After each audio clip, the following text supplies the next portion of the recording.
Welcome to Trivial Debates.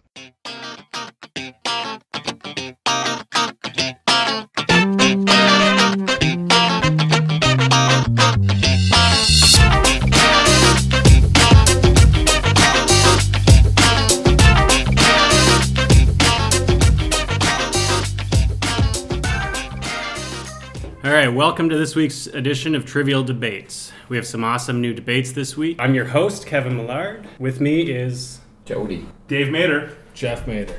All right, for those that are new to the show, the way the show works is questions are asked, answers are given, and judgment is made. Keep in mind, you can skip to any of the sections of this show in the description so that you don't have to listen to the whole show. If you don't want to, you should. You should, but if you don't want to, or you're busy. You can subscribe to our feed in iTunes. Follow us on Facebook, Twitter, Google+, and Instagram. Watch on YouTube. Basically, you can find us anywhere on the internet. Go to trivialdebates.com for more. I am still winless. Yeah. Dave wants one this week. Right. He wants Dave is 0-4. He's hungry like the wolf. Yes. But he wouldn't know what that reference is because he doesn't actually know anything about music other than the band. Jody is 1-3, and Jeff is the one that almost always wins. I won twice. So yeah, 2 and 1. He's got a much higher success All right. rate.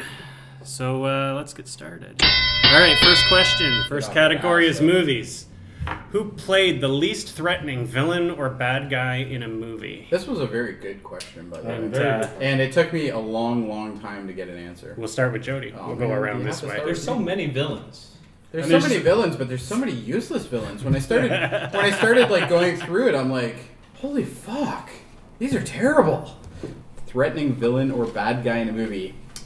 I'm gonna fuck up his name because I can't remember how it's pronounced, but it's Vizzini from Princess Bride. The guy was absolutely useless. Vizzini from Princess Bride. So he's like this mastermind. It's played by Wallace Shawn. Mastermind who goes around talking about how he's like the master of killing people with poison, but yet he's absolutely inept. No one's afraid of him. He ends up getting beaten by, what's his name? The giant guy. He gets smacked around a bit. But Princess Bride, obviously a pretty big farce movie to begin with, but like absolutely non-threatening to the point that like you hear about how he's going to poison somebody and kill him, but realistically he's and shows it every chance he can. Really, like that's pretty much it. I can't go any farther than that. He is literally my daughter laughs at him like he's just like you're terrible, dude. Like even I think she's even yelled it at the screen, like you're terrible. It's like who could be afraid of you? It's not a universally loved movie though. What, Princess Bride? I think you would find a lot of people that would agree with that. Yes. Yeah, there's a lot of people who love that movie. Yeah, it's one of those cult classic kind of movies. Is it was the question about a big huge following movie? No. So it was about a bad guy or villain in a movie, and he is the least threatening that I could think of, anyway. All right, Dave. Okay, I picked the least underwhelming villain I could think of in recent history. We are now in the era of comic book movies, and we've seen a lot of good and bad comic book villains. I think we did argue who was. We're not going to talk about the Marvel Cinematic Universe, are we? Is this going the way I think it's going?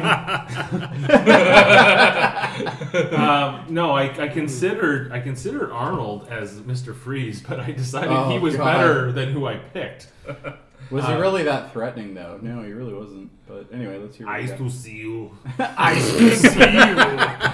But I should chill out. Chill out.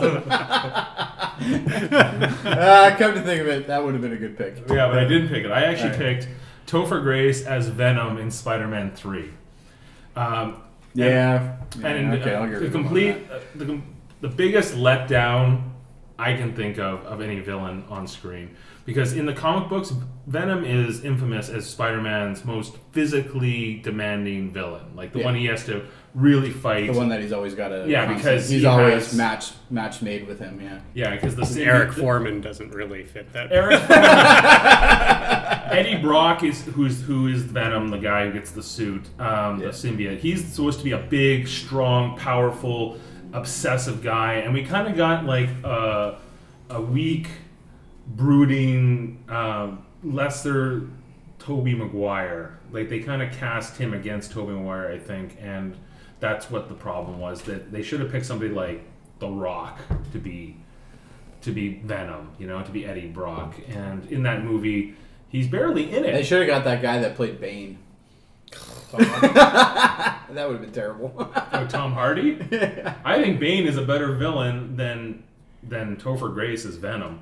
Nah, I don't think he is. But... I think he's I a do. decent villain. He just has a shitty voice. His voice is ridiculous. So there's not much else to say other than that it completely underdelivered in what should have been, the greatest moment in the Spider-Man original trilogy. Because he was fighting two other villains at the time. Yeah. Too. Even Sandman, who I hated in that movie too. A lot of people said, "Oh, Sandman's decent." No, Sandman's terrible in that movie. But who's worse? Venom, Topher Grace. He fights Sandman like the whole movie. The only thing I can go by is the fact that I've seen the trailer to that movie. I've never actually watched it. Don't. I had no desire. It just even the trailer. You haven't didn't seen sell it? that. Nope, never seen the third. You're not missing much. Spider-Man 2. That's what I hear. Spider-Man 2, a great film. I'm not a huge I fan. wouldn't say it's a great film. Well, do you know who makes Spider-Man 2? What makes that movie good is Alfred No. Molina as Doc Ock. It's a good villain. Well, he's a good villain, yeah. And I think a superhero But I movie hate the is Topher only Maguire. as good as the villain, as much as you believe that he is a threat to your main protagonist. That's why the Joker is such an effective villain for Batman. But Venom, that's what Venom should be. The source material is there, but it does not deliver. It's completely the other direction, and that's why Topher Grace is terrible. I hated Spider-Man movies anyway. They're terrible. I find them visually repulsive. I can't watch them. them. I'm with I've you on watched that. no, and I watched like 20 minutes of the first one, and I just was like, I can't even look at it. I Like, worked for Sony at the time when those movies came out. I worked for Sony. I was given free Blu-ray copies of them, and I still haven't watched the third one yet. Still have not. It's sitting in the shrink wrap, and I probably will never get to it. All right, Jeff. I picked Dominic Green from Quantum of Solace. Oh God, yeah, that's a good pick. Yeah. Yeah. I picked him because Not only was it a terrible movie, but terrible movie, terrible villain, barely Yeah. doesn't even need to be there. That's No. how you could cut him completely out of the movie, and you wouldn't impact it at all. Who Like- gives a shit? The whole movie, James Bond's caring about what happened in the previous movie. He's like, oh, fucking, what's her name died, and Vespa. Vespa, yeah. Vespa fucking died, and I'm pissed off. And, Now let's just go on a little bit of a tangent here. She's pretty hot though, Eva Green. well, I guess that I don't think you need a whole I would movie. think twice about that girl if she was dead. Well, in Casino Royale, right? Yes. Well, at the end of Casino Royale, he goes, "Oh, the bitch is dead," and that's where it should end. It should not That's be. not where it revisited. ended. They No, made a whole movie. They made it. Well, not only that, but they also that was a short story. It wasn't even any of the novels or anything like that, right? Like it was literally just a little short story that he recalled in a like a kind of like a past episode kind of thing. It was just a short story that was Previously on James Bond. yeah, Pretty and that's much, crazy. yeah. And they took a 5-minute short story and made it into like this terrible movie. Yeah. There's oh. nothing good about that The movie. Quantum of Solace movie, like, okay, he is not badass in any way. He's literally a businessman that's trying Yeah, to he's buy walking around. water. Yeah. You know? He's like the Lex Luthor trying to buy up real He estate. is nothing Yeah. like Lex Luthor. Well, no. That's insinuating he actually knows what the fuck he's doing. Yeah. And really he doesn't. Like, But in all the Superman movies, isn't Lex Luthor always trying to especially in that new one, Superman Returns, the Bryan Singer one, he's like, real estate's the biggest scam going. It's the only thing they're not making anymore, And Kevin Spacey. That's true.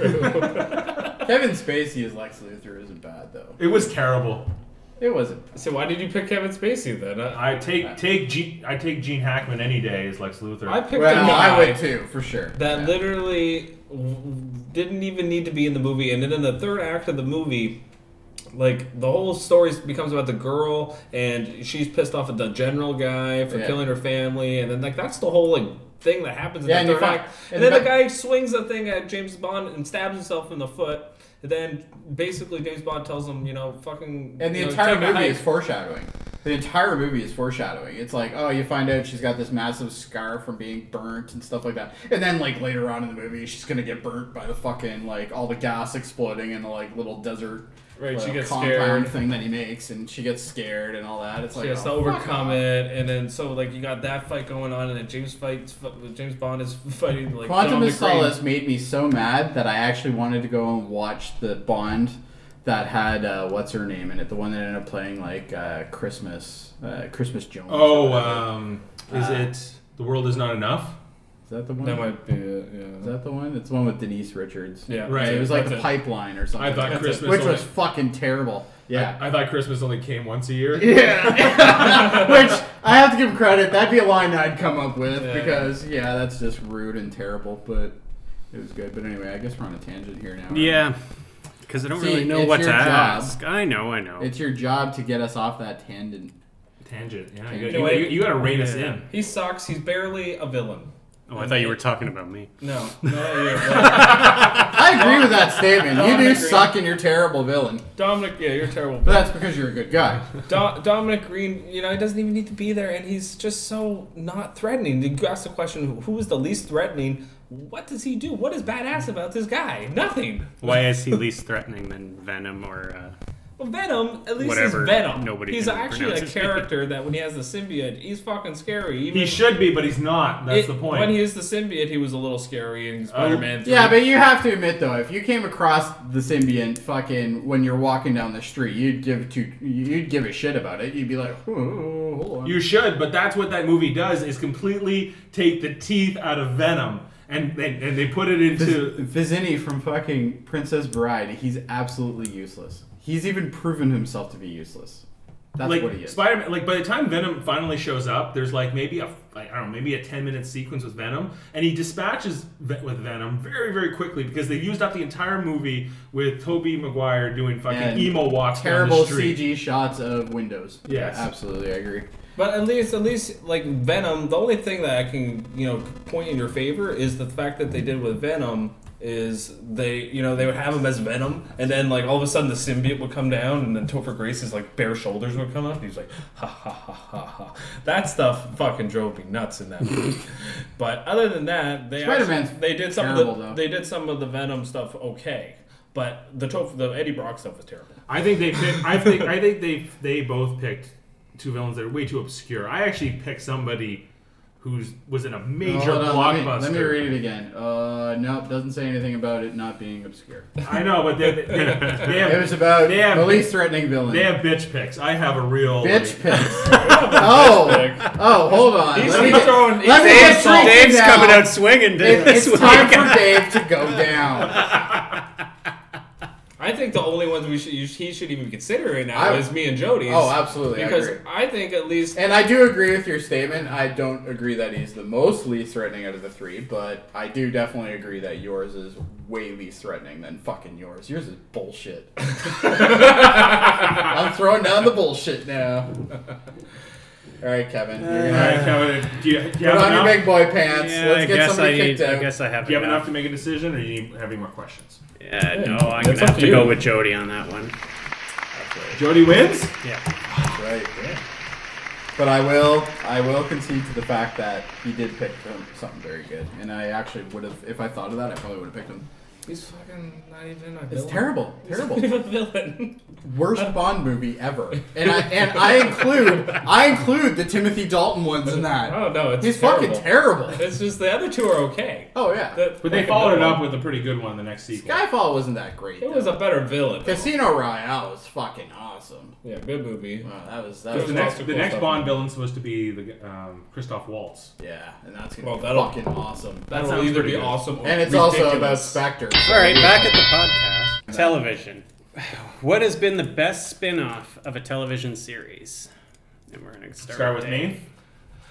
Well, I picked... I swear to God, if you pick Law and Order, I'm going to fucking hit you. No, he doesn't like any of the Law and Orders. I don't like the Law and Order spin-offs because they're too cop-driven. No, I picked... They're too cop-driven. They are, but... It's called Law and fucking Order. How can it be any more cop-driven? Because the Order is supposed to be the lawyers. There's not enough lawyership. But that's not my argument. My argument is Ally McBeal, probably. Star Trek: The Next Generation. Oh, you need a punch in the face. What are you talking? Like, it's a great Oh, wait, adaptation hold on. of the I don't original. think Oh, a it's the spin-off. best spin-off, but it's not a spin-off. I don't think it's a spinoff. What do you mean? Of course, it's called Star Trek hyphen The Next Generation, and it start in the very first episode. By the way, it's colon, not hyphen, but anyway. It is a colon. It's colon. Yeah. All right, welcome to the Grammar Cast. Yes. I am the grammar Nazi. In the very first episode, who's in it? DeForest Kelley as Admiral Leonard McCoy from the original series when he was Dr. McCoy. They call that a cameo. If they have a character who appears from another show in the first episode, therefore it's a spin-off. And therefore Star Trek The Next Generation, greatest spin-off ever made. No, a spin-off is, in my opinion, and I'll have to look it up, but a spin-off doesn't that necessarily have to have at least one of the It's characters? like saying all the Star Treks are spin-offs of each other. Which is bullshit. Which is true. They're all like on their own. No. When Worf fucking left Next Gen, he went to fucking Deep Space Nine. That's the fucking spin-off. I'll wait to That you could have actually argued. But like... He doesn't show up till season 4. Yeah? And? Well, no. So what, it's not a spin-off until then? Okay, well, in Deep then Space there you Nine, go. in his argument in the first episode of Deep Space Nine, Yeah, they have first episode, They have the Enterprise the Enterprise and- right yeah. there.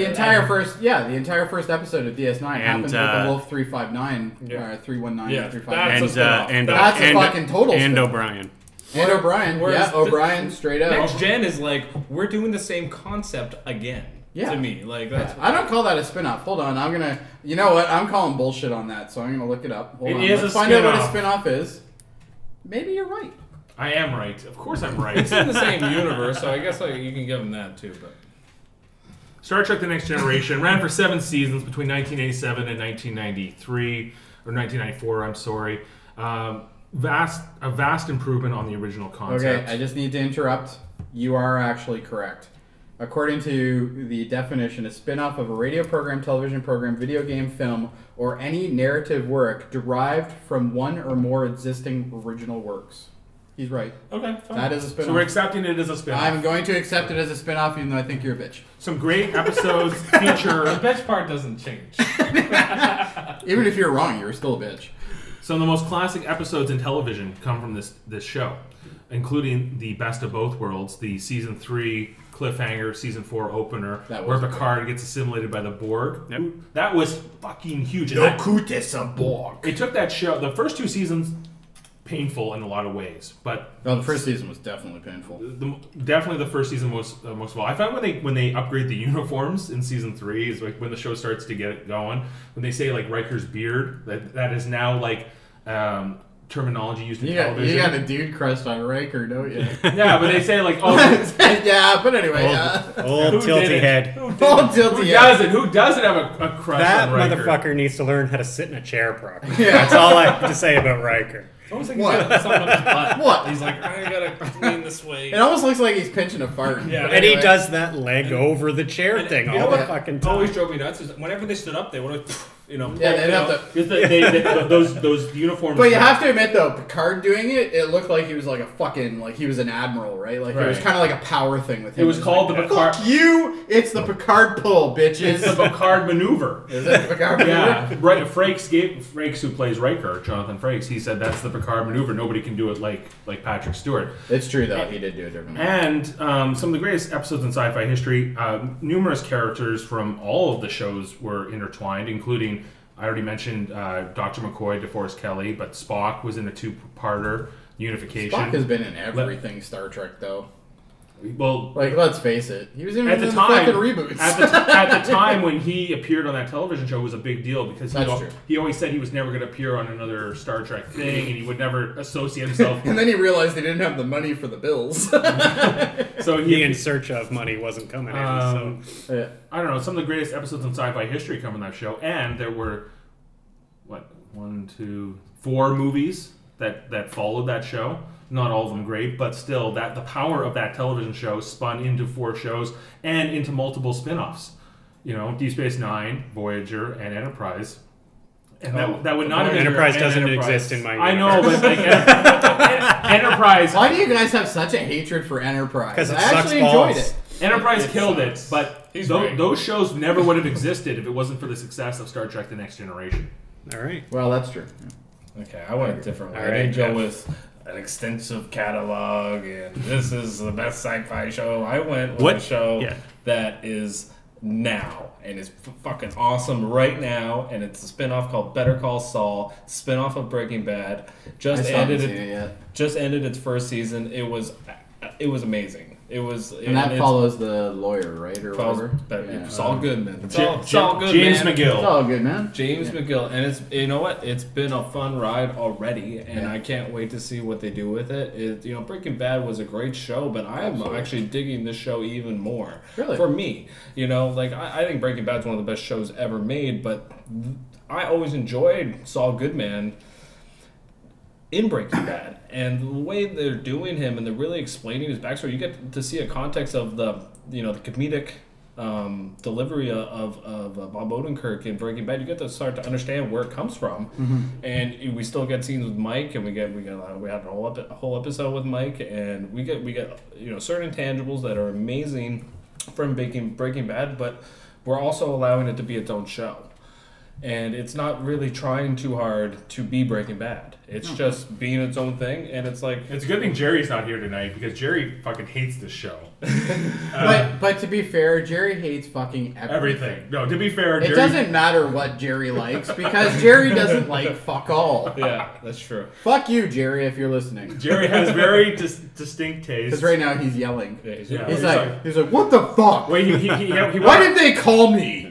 He went on a rant about I hate that Better Call podcast. Saul. For the record, I do like Better Call Saul. I think, and I enjoyed it even more than Breaking Bad because I found Breaking Bad really long and boring in parts. But this show moves.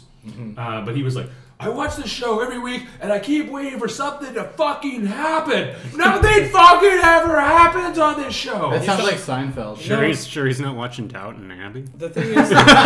Just confused. But the thing is, a ton happens on this show. You just have to want to appreciate the show. You have to want to do like ever since Lost really came out.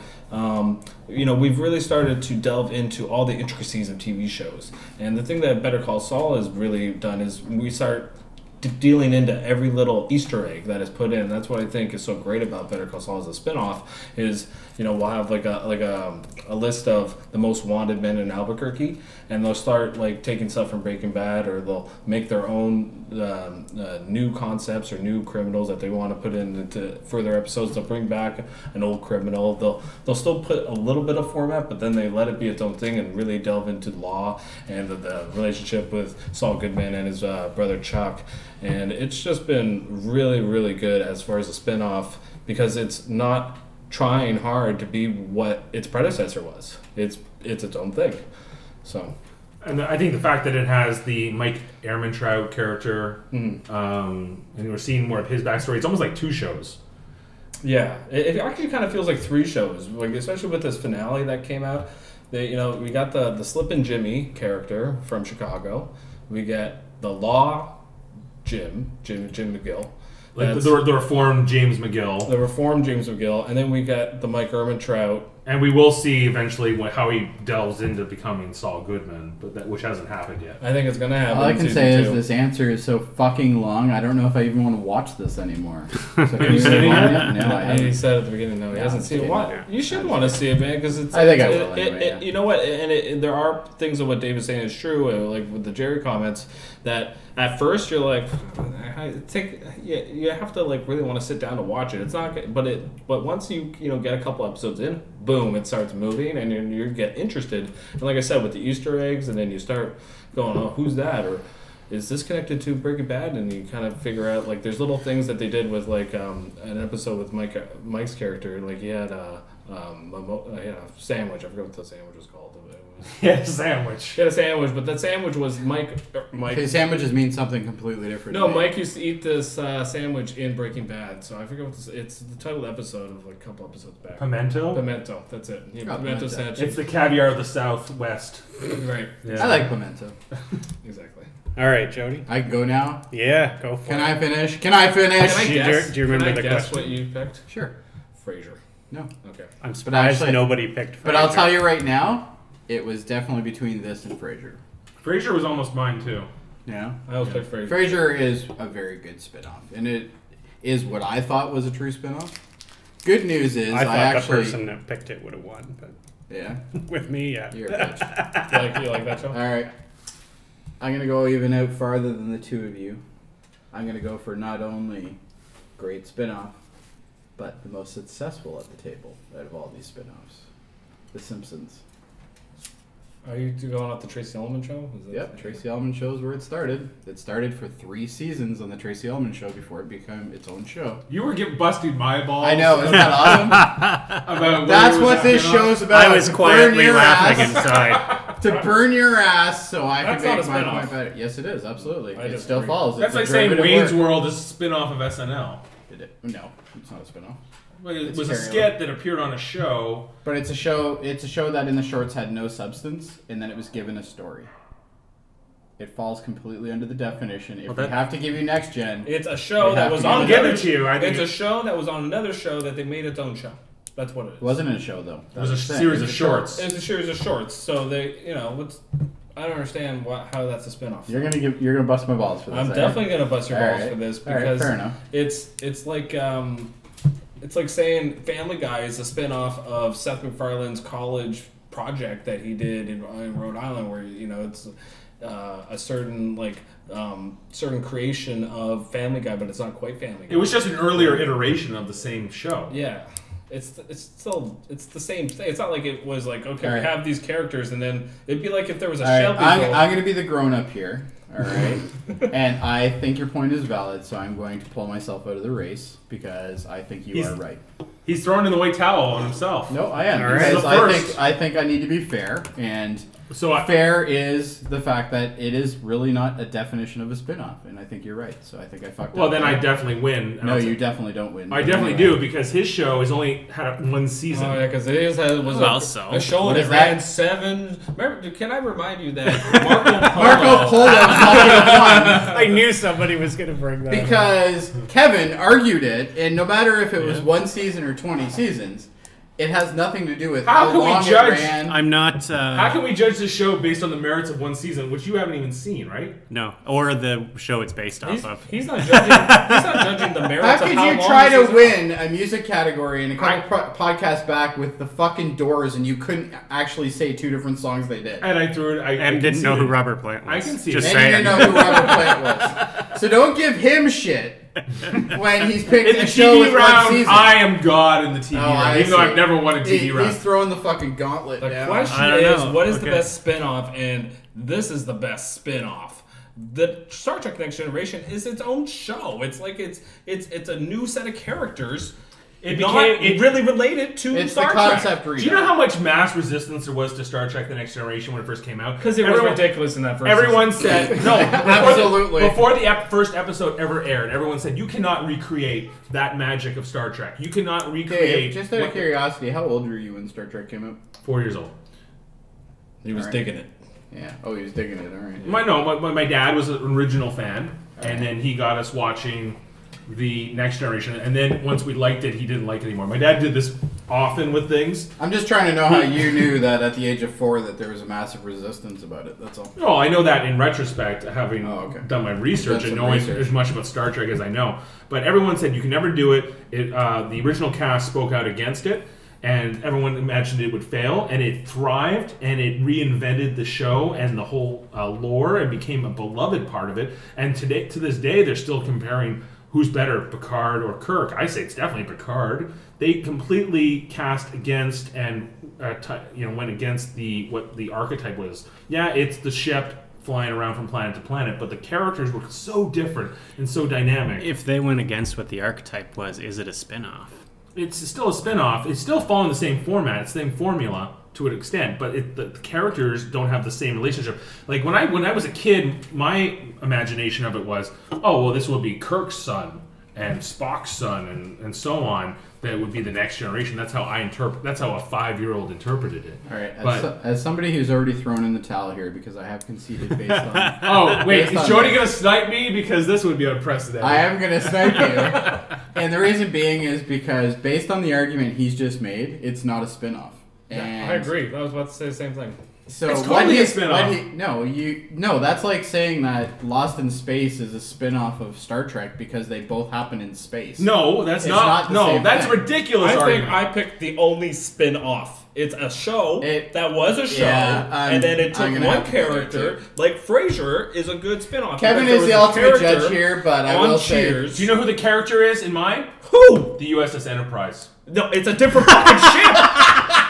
Okay, honestly, if we were doing points, That's a good I would point. give him a fucking point No. for that because that's brilliant. It's a No, different because his ship, though. rebuttal was perfect. I didn't It hear your isn't the rebuttal, same sorry. ship.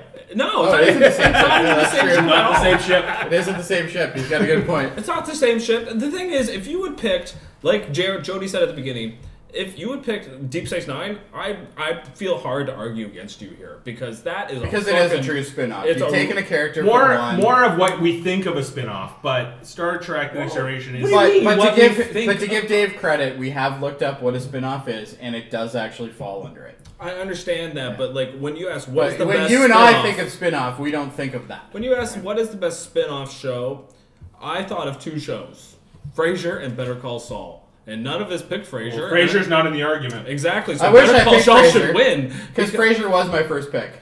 Yeah, it's hilarious that Somebody none should of us have picked picked it. Somebody should have picked it. Kevin, you argue Frasier. Well, Kevin points to already no said one. if anybody picked Frasier, they would have won. I think so, but I All right. still picked Better Call Saul because I wanted to pick a show different. I thought Frasier would have been picked. I think we did can my argue answers this last. for an hour. I don't think it's going to get us anywhere. I think I'm going to go with Jeff because I thought both of your answers were dubious as spin-offs. Wow. I like how you use dubious, too. Dubious, I like that. We brought a little fucking culture. Dave's fighting. He's I got fighting for culture his coming life. out my ass. I always have the best Bacterial answer, culture, and I never maybe. get the points.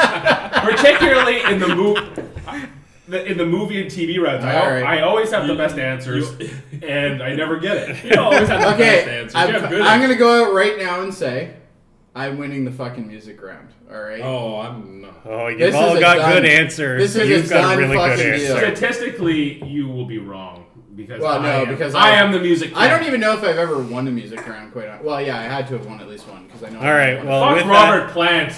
Let's. No, I got cider. I'm gonna do one of those. No, I'm all right. Thanks. All right, let's move on to the music I round. think Jeff first. All right, who is the most overrated band of all time? We're gonna start with Fuck, Jeff. It's so easy. It's AC/DC. And Fuck you. oh fuck, it's so easy. Fuck If you. there's a band that is the most overrated band ever, it's fucking this band. This, if you fucking put on a radio station, rock radio, and just put it on for a day. I'd be thunderstruck. I do landscaping and maintenance. A lot of times there's a boom radio on. There will be fucking 20 to 30 AC/DC songs. Sometimes played 5 times over. Thunderstruck will get played 10 times sometimes.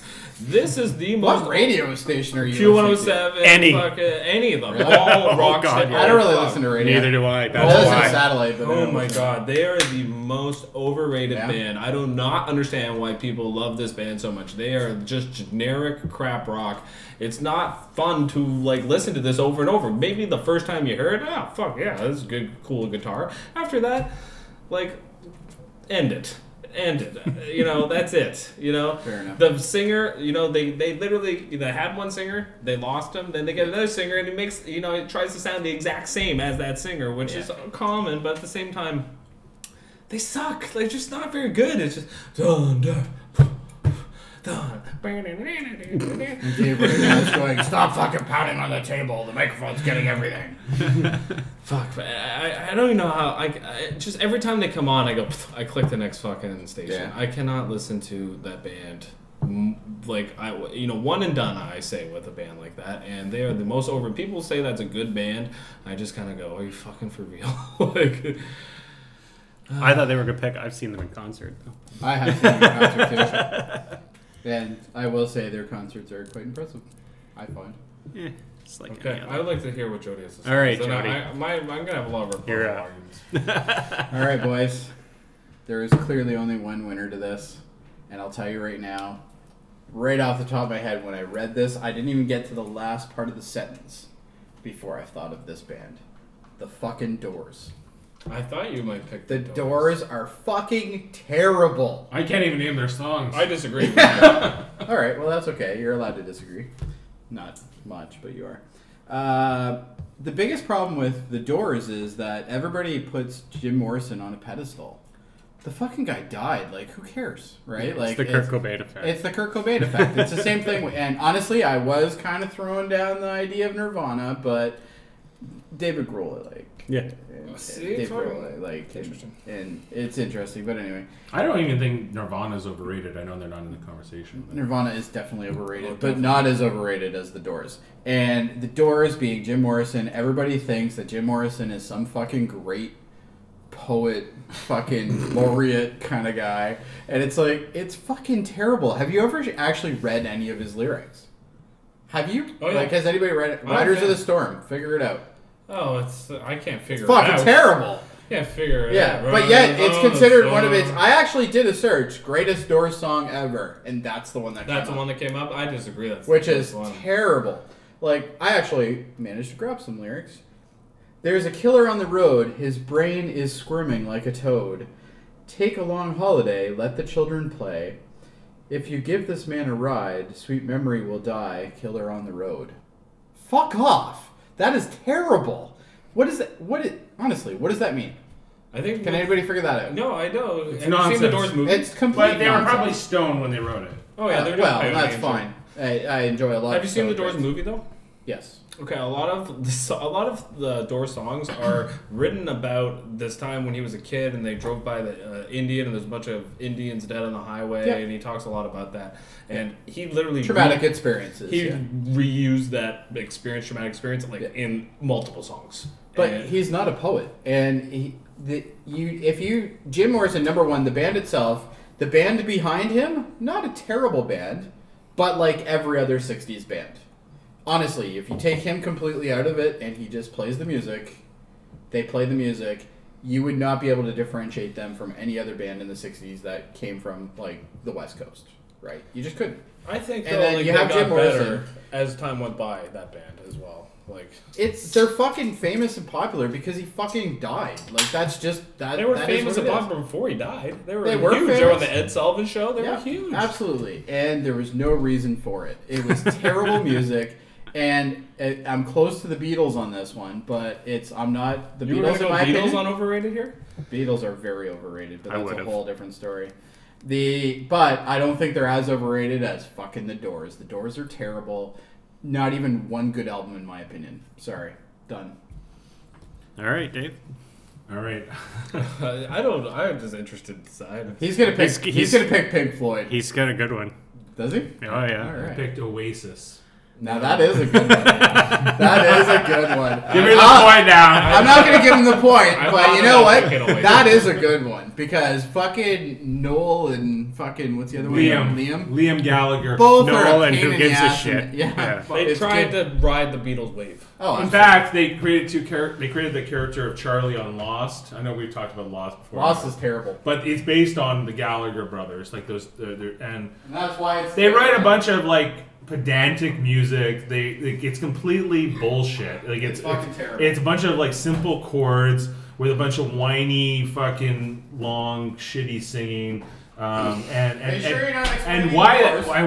I think they're the most overrated is because the fucking British, like the Britain, they think they're the fucking best band of the 90s. If you ask most people from there, that's why they're the most overrated. Well, Britain didn't have a lot of good bands in the 90s. I know, and they went, and they were actually they were called the Fab Five, right? They had 5 people in that band. They did, you And know? they still couldn't I thought cobble it was together a two. song. But like, They still can put it it together. was a good Britain's, like answer to the Beatles. They wanted another Beatles. I thought the Beatles was They were Britain's British. answer to the Beatles. Well, no, I mean like Britain's Yeah. Yeah, kind you're, of like you're losing me nostalgic. here. They were the They wanted like sort of a successor to being of the British invasion. They wanted Yeah. like a renaissance of that, and they wanted Oasis to be that, and they completely put Oasis up on this huge pedestal that they could never really achieve in America because their music's not that good.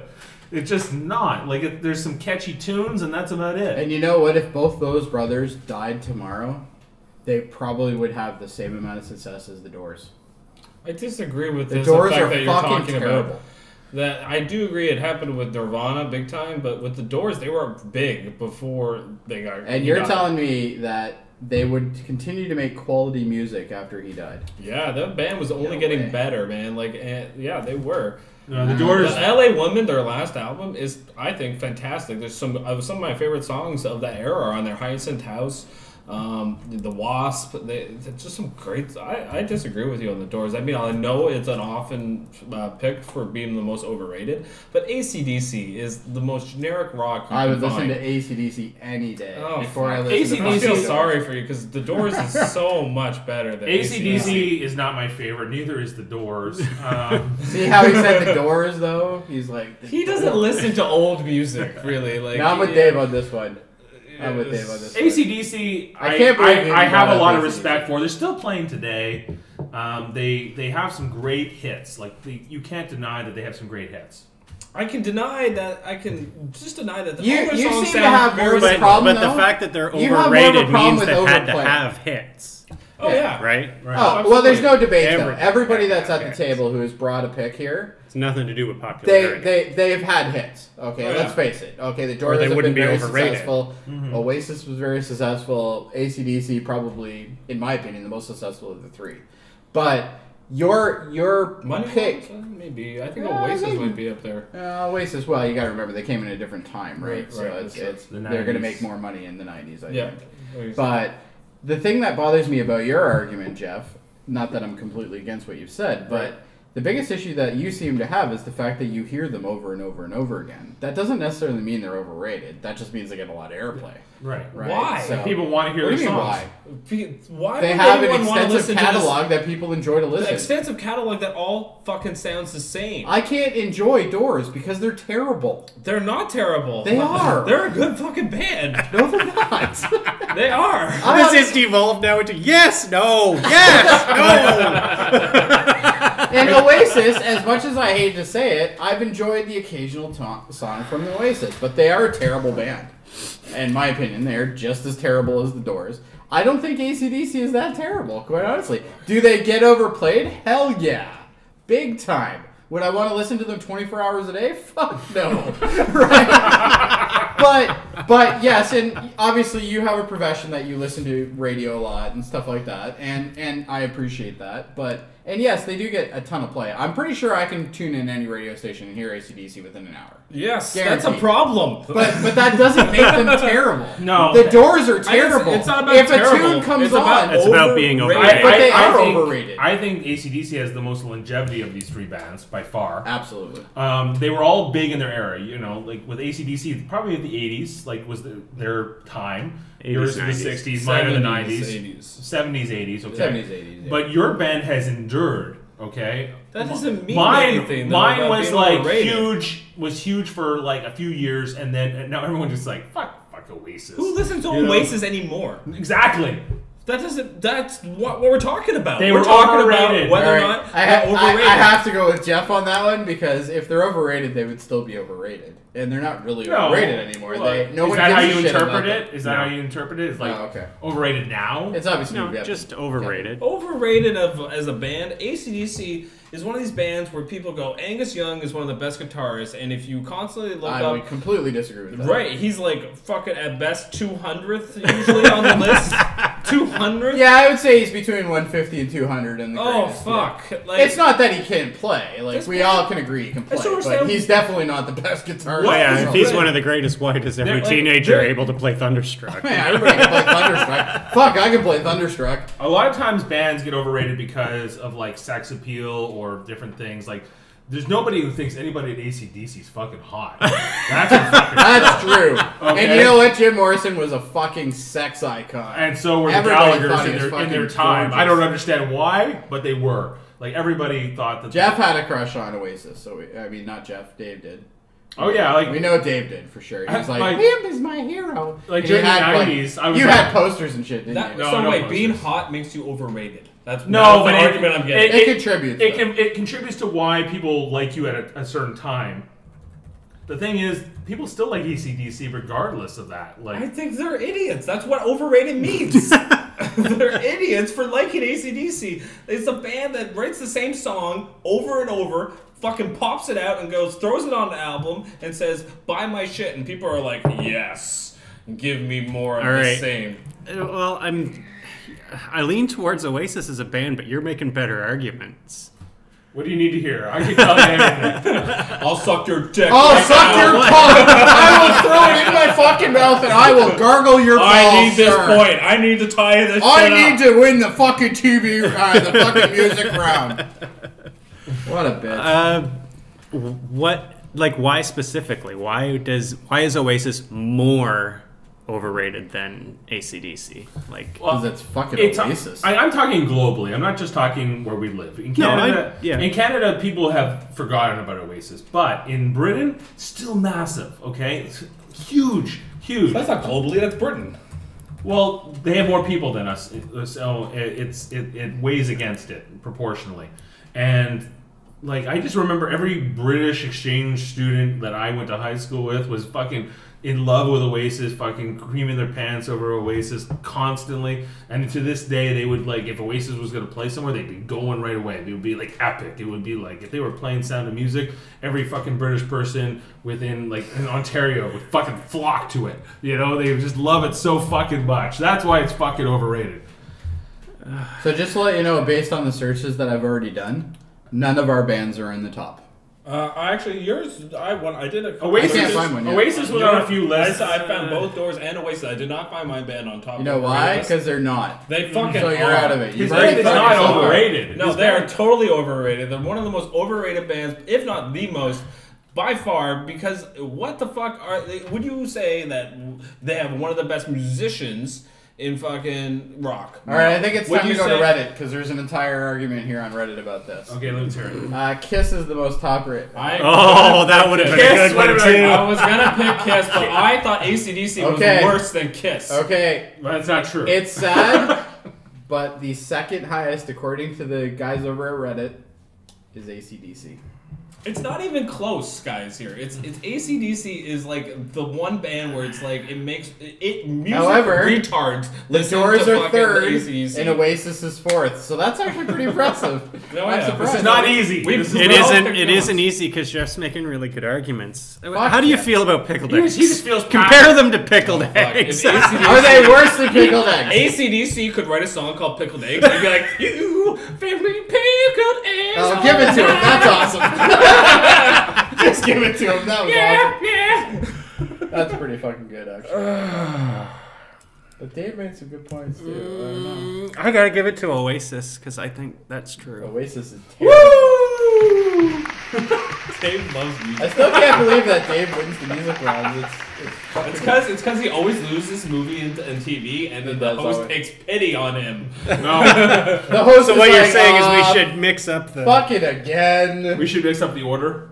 Yeah. If music was first, I would definitely lose it every time. Okay. All right, let's move on to sports. Sports. Which sports scandal had the biggest impact on its sport? And for the record, one of you guys picked the first one for me. And we're gonna go You with. sons It of was bitches. him. We're gonna go with Jody first. All right. I picked last one. All right. Yeah. I ended up having to go back to hockey, even though it is dear to me. I had to go back to hockey. Marty McSorley. Ooh, good one. The one where he hit Bashir? Yeah. Because at that point, number one, it gave so much bad press to that was the whole start of the movement about hockey is over violent, and it fucked up the league forever since. There is so many things that have been thrown in now. Penalties are harder now. Suspensions, minimum 5-game penalties, minimum suspension money, all that shit because of this shit. And he smacked him, and I don't know if you're familiar with. I am. All right, you are. I'm kind of on the fringe. This hit the news, so Basically, yeah. It was a massive blow Yeah. for NHL and they're still trying to recover. They still have a ways yet to go because of the fact that he caused so much controversy and gave it so much bad press that they lost money. Sponsors started pulling out. We don't want to be part of this horrendous, gargantuan Goon brawl, sport. goon fest that is hockey. So Because the NFL is not none of that. yeah, complete horseshit. But anyway, the fact is that the last 3 seconds that this guy ever played, he managed to change the entire league. he literally, right after those 3 seconds and after he smacked him, gave him massive concussion. He had a whole bunch of... Well, yeah, he basically used his stick like a tomahawk. Oh, absolutely. He did the scene in Goon where he did a total scene in Goon. I love that fucking movie. What's his name? Fucking. It's Liev Schreiber's Liev Schreiber's character. Yeah. Smokes the guy across the head. Fucking whales Smokes him. him. Yeah. But anyway, and of course that's obviously a parody of the sport. But in my opinion, it was the turning point for the NHL when it basically got to the point where it was like, do we continue to watch this or do we now turn it off? And a lot of people chose to turn it off. And in the States. No, it was pretty big in Canada too. There was a lot of controversy. Vancouver alone, like people in Vancouver were just turned off from it. And obviously because I think it was more was it Dominic Moore or is it the other brother? Steve Moore.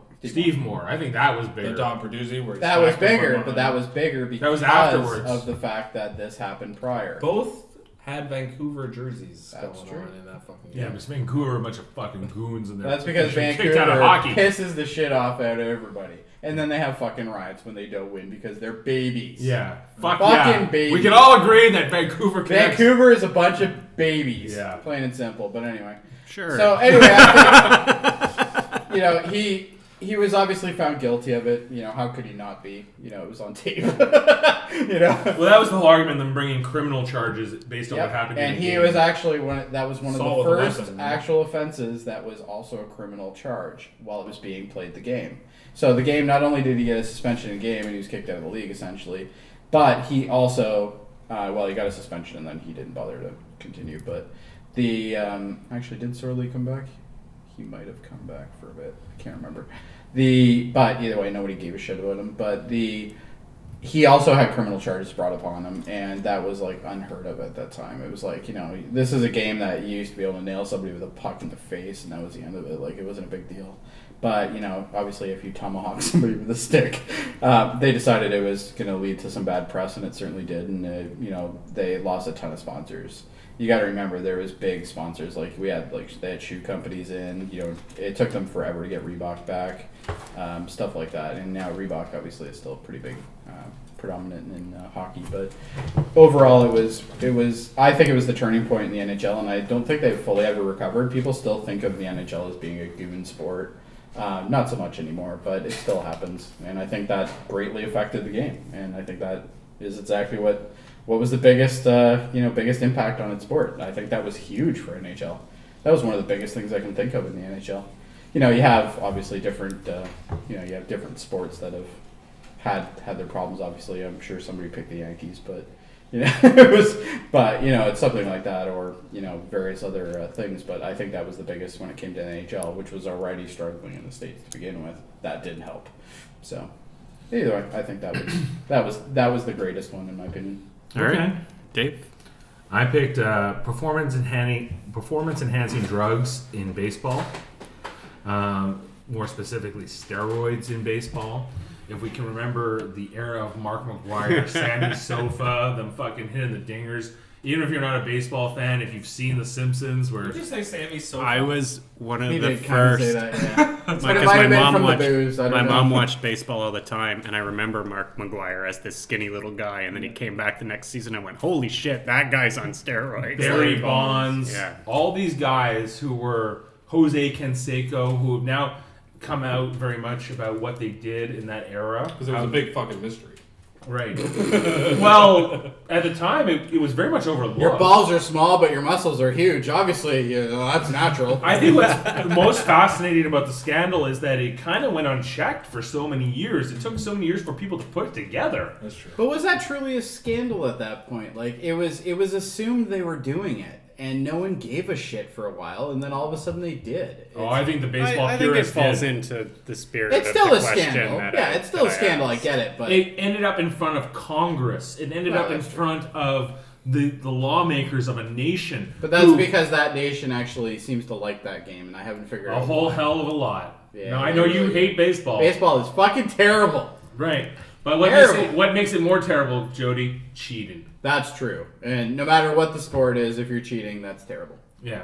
These guys were like, like you read like Jose Canseco's biography, right? Autobiography, where he talks about how he was injecting Roger Clemens in the ass, and they were mutually injecting. Was he using his cock? Like, was it just a splooge fest, or what was it here? No, I need more details, damn it. When they were playing for the Blue Jays in the late 90s. Yep. Right? They were injecting steroids into each other, and that was just the way they had to keep up. And then they all got pulled in front of Congress, and they all lied under oath about it. That's the reason why you shouldn't trust baseball or baseball players. And then because they'll lie. And then they went ahead and were proven that they actually did use these things. A lot of them did come forward. And it's put this complete tarnish on a whole bunch of these famous players' ability to get into the Baseball Hall of Fame. The hardest Hall of Fame to get into. So they look at these hitting records: Mark McGwire, Jose Canseco, Sammy Sosa, the list, Barry Bonds. The list goes on and on and on with all these prolific hitters of that particular era, like the 90s. This is the same Hall of Fame that they will let Babe Ruth in, though. What are you talking? Babe Ruth's one of the greatest baseball players ever. He was a fat guy that porked fucking prostitutes. He hit dingers. Whoop-dee. Lots of guys hit dingers. Yeah. They hit prostitutes. I think you were on the show arguing that Babe Ruth was one of the biggest things for baseball ever. Absolutely, but that doesn't mean I can't turncoat all the time. Like, that's the whole point of this show. It's to fuck you guys over. That's the only reason why I even show up. It's not to argue anything. It's just to fuck you guys. Yeah, I can see that. Yeah. And I think Jeff's the same way, but he does it more subtle. Yeah. Well, I think I'm like a Venom. I'm like a. I think that combined with the strike of the 90s. Did you say you're like the a baseball Tobey strike of the Maguire 90s? kind of? I was gonna go venomous, like a snake. Like a Topher Grace? Okay. I thought you were more like a Topher Grace symbiote kind of I could be like a Topher Grace as well. All right. Like after the Blue Jays won the World Series, this is right after this period is when all this kind of happened. Then the strike happens, right? The Expos don't get their World Series.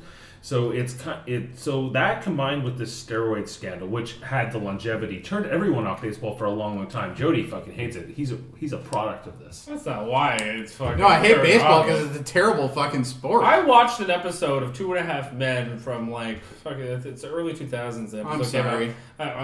Not the point. The episode is called "Baseball Was Better with Steroids," and a lot of fucking it might have been. No, Americans loved baseball with steroids, and the reason why it was overlooked is because people fucking loved Sammy Sosa going against Mark McGwire. They loved it. They ate it up. They knew they were voting. They didn't give a fuck. Which gets to my original point that I said to Dave, which is it really truly a scandal? It was one of those things that all of a sudden somebody went, wait, this is not the right way to do this. Do you know who didn't give a fuck? And then all of a sudden it was a problem. Maybe that's the worst kind of scandal. It was known for years. This is not a new thing. And it's like, I just don't understand it. It's like being surprised when the fucking 24-year-old blonde chick is banging the 108-year-old dude with the money. Oh, I'm surprised that she doesn't fucking love him. Oh yeah, obviously.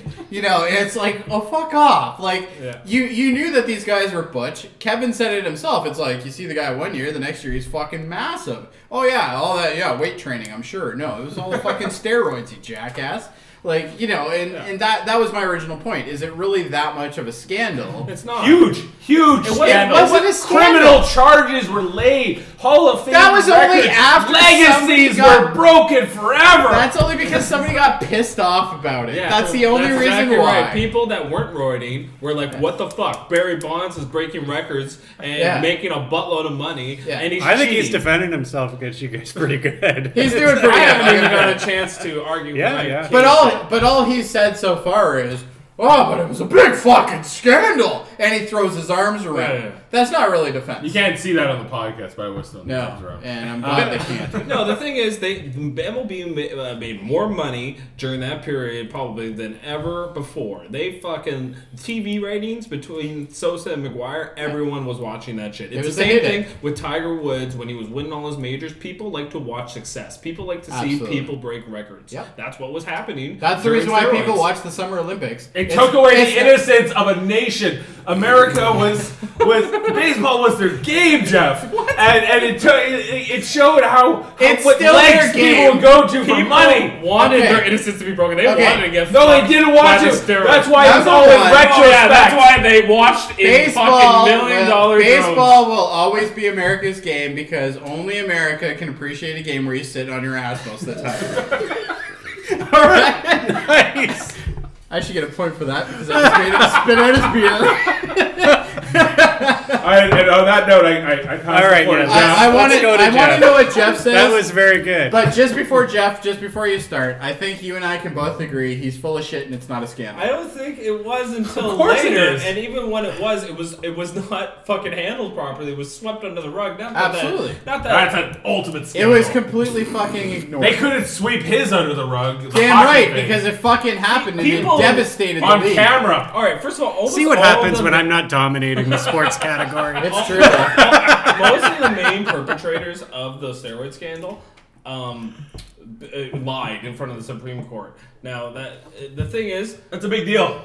sure, but did anything Tiger happen? Woods lied to his wife. How Yeah. big of a deal could it be? Wait, Did are you anything Tiger happen? Woods? Are you Did Tiger it- Woods getting beat up his wife? No, I didn't pick that. All right, let's move to Jeff's answer. I picked Mike Tyson biting off Evander Holyfield's ear. It's not that exciting. No. No, sorry. Sorry, no. Now, reason That's not a That scandal. had a huge impact on boxing. That's not a scandal. That's just a crazy fucking That's bastard. the main part of the question. And that's All what right. I'm going to address. All right, let's hear it. Now, Mike Tyson, Okay, you're wrong. 19 All right, let's keep going. I'm listening. June All right. 28th, 1997, bit Evander Holyfield's ear twice. Absolutely. Now, boxing, is, in case you guys haven't noticed lately, is not really a big sport.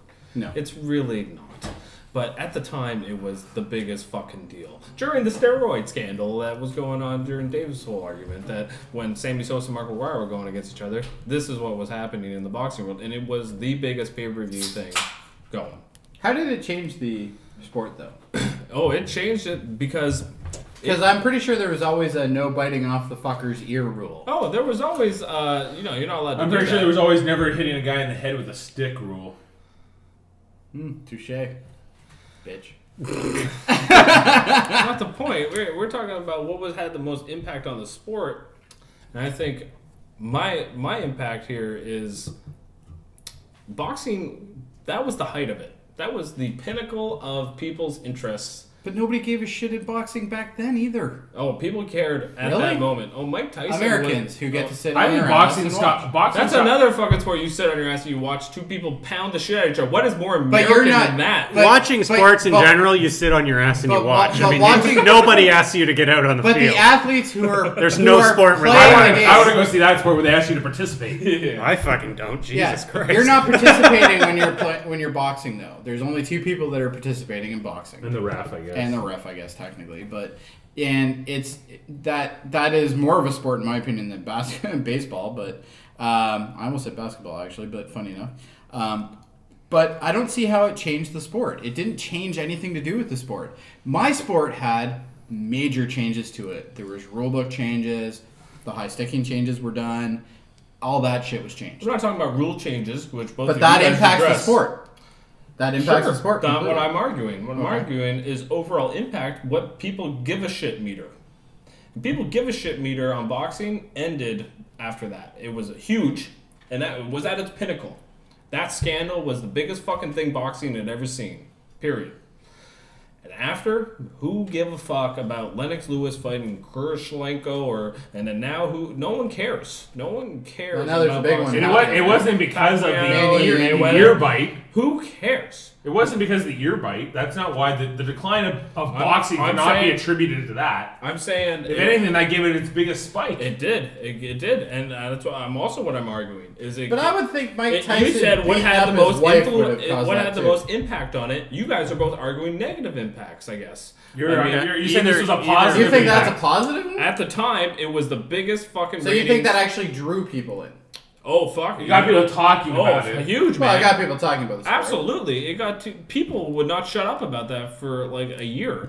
That was the biggest thing, biggest scandal in sports at the time by far, and that is the reason I picked it is just because this incident was the biggest boom and at the same time the biggest fall for boxing. It was both at once.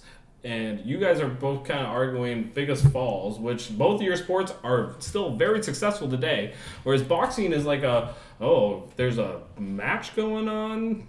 Oh, who's fighting? Who gives a shit? It's Pacquiao Mayweather. Right. Oddly enough, I know that. Yeah. Most people don't. Most people will not watch it, even though they know. You know. I know that there's some guy who can barely speak English and some other guy. Pacquiao. Is that Pacquiao? Yeah. All right. Well, I would imagine by that name. No But offense, all right. In fairness, I was going to argue this too. This is the first time this fight is the first time I've heard about a boxing fight in years. Yep. Years. Yep. Boxing is so not relevant now. But Right. But it didn't make me want to watch boxing. It didn't increase the numbers. What did? I don't think that did. The biting fight. I didn't say it did. I said it made it But worse. how did that impact the sport then? I don't understand your argument. My Was argument? it a positive or negative? It was. Well, whether it was positive or negative doesn't really matter. It's the impact, right? At the time, it was huge. It gave it a little bit of It publicity. went way up. Not a little bit. It was huge. It got a massive amount of publicity. Massive amount. No denying that. Right after, it went right down. Now, partly, I'm going to say this has to do with UFC. But at the same time, boxing went downhill because after this scandal, nobody wanted to watch it anymore. It was like, they were done with it. It was a huge spike, and then boom, interest Point of no dropped. return. Point of no return. I'm trying to help you make your argument because I don't think you're right. So I definitely know I'm right. My scandal got in front of the highest court of a country. Okay, like at best, It's a fucking country that only cares about that But sport. how Who cares? how did at best, Jody's got in front of the municipal court in Vancouver.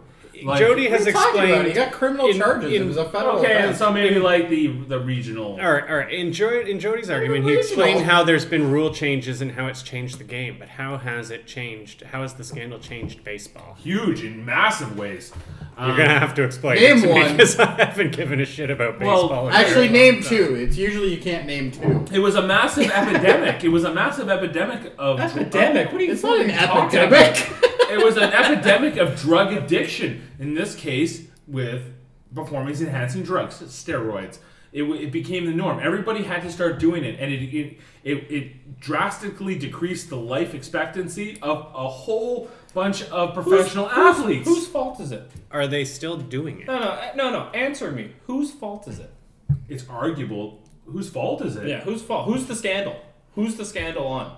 I think the scandal is on the league because Whose fault is it? The players? Or not the players, the fans.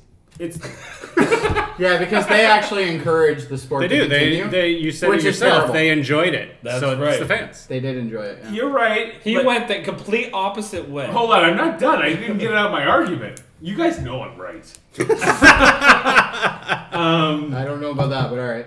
Whose fault is it? Well, yeah, there was people willing to pay money to see that.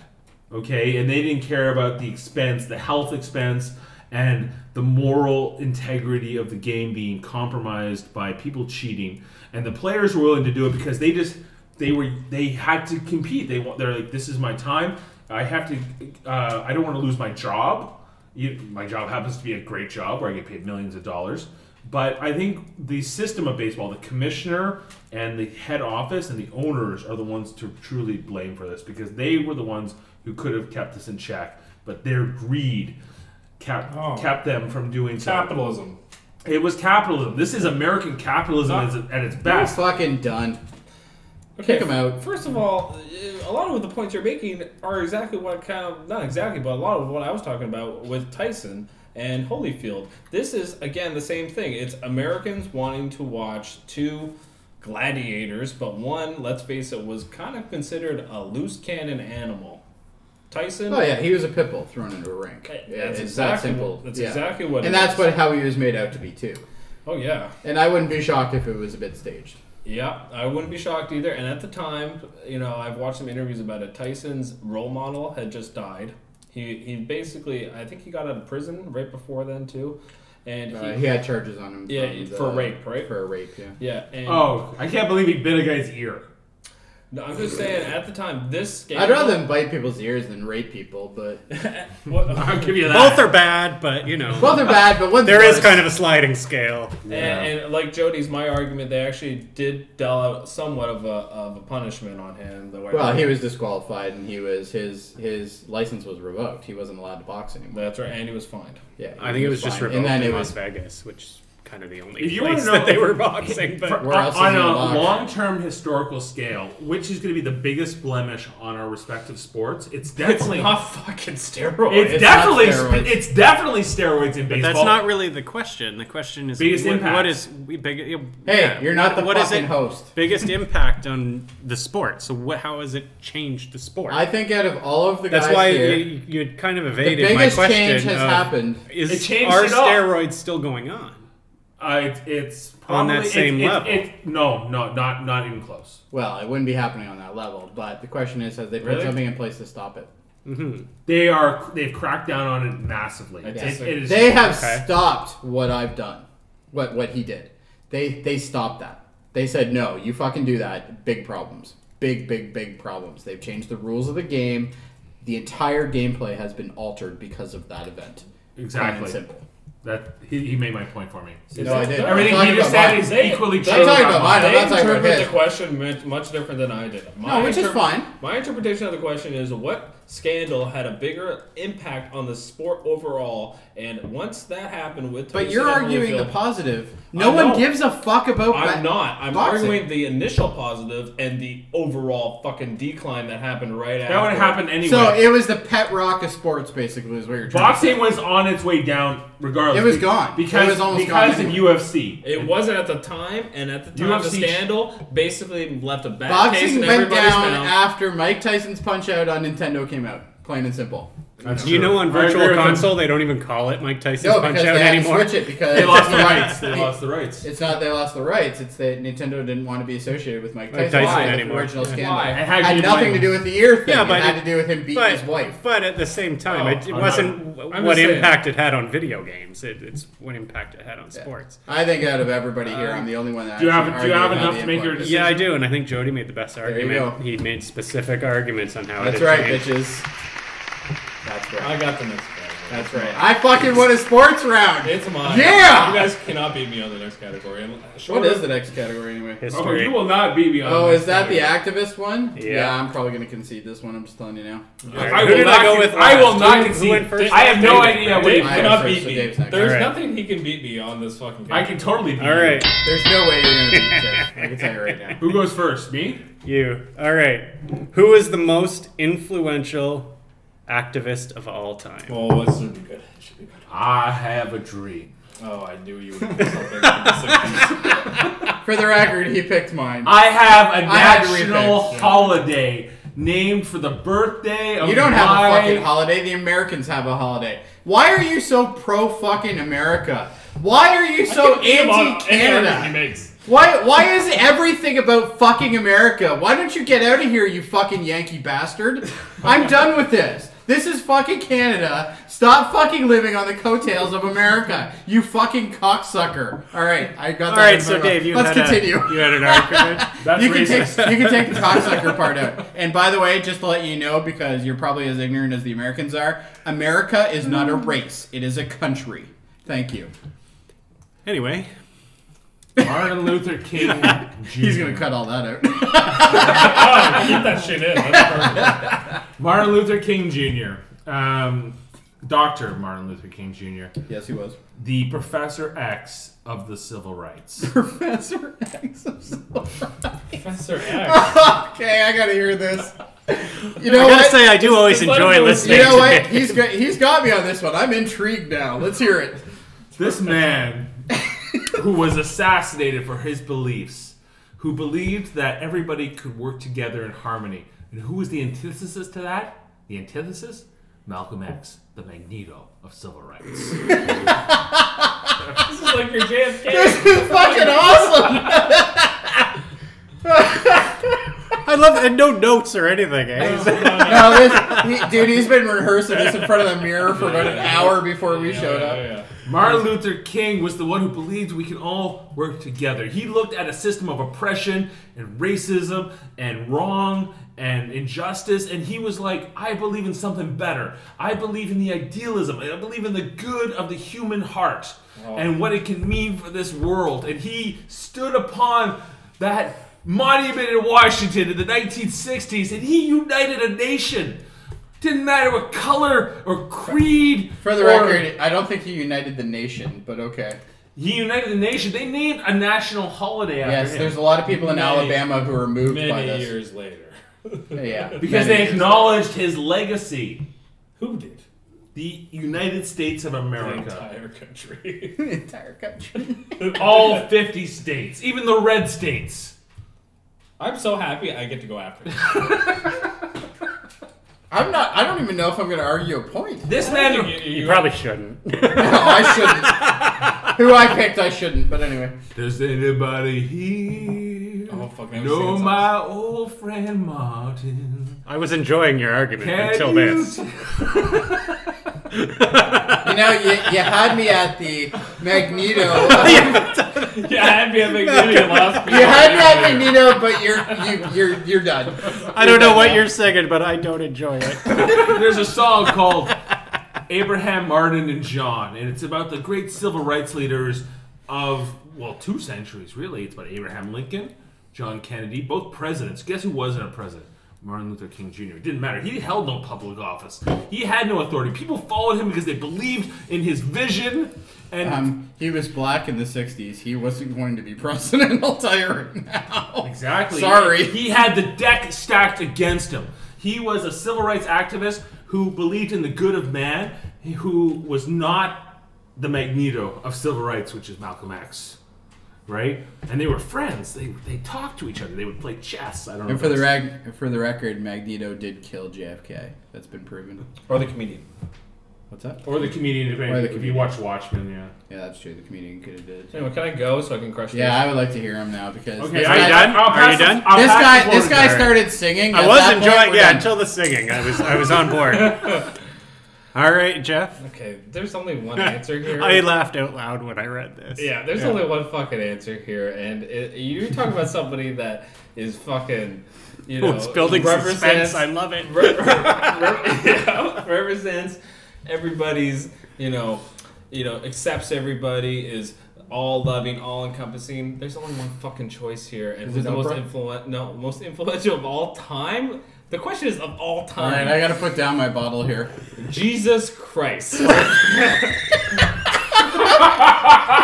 Oh my God, I have a prayer. I might actually fucking win this with my shit answer. No. This is terrible. No, it's not. I have to give it to him already, and I haven't even heard your Oh argument. no, make arguments. All right. Go ahead. Your person maybe didn't even exist. There's no historical evidence that Jesus Christ Well, ever there's lived. no historical evidence that he didn't either, so you have to take it on both sides. I was taking it on that he did exist because I haven't heard convincing evidence that he didn't. There you go. Well, And there's 2 religions Either that way, have him we're not in here to their argue that. Who gives a mythology. fuck?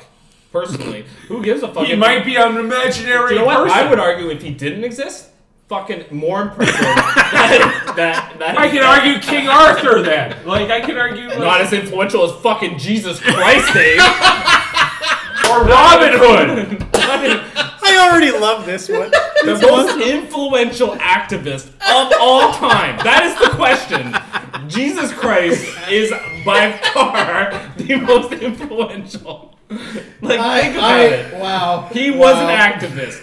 He fought against the Romans. He really should have stayed in his time. But what happened? No. 100 years later, 4 guys wrote some gospels, and fucking for 2,015 years, people have been worshiping this guy that they don't even know.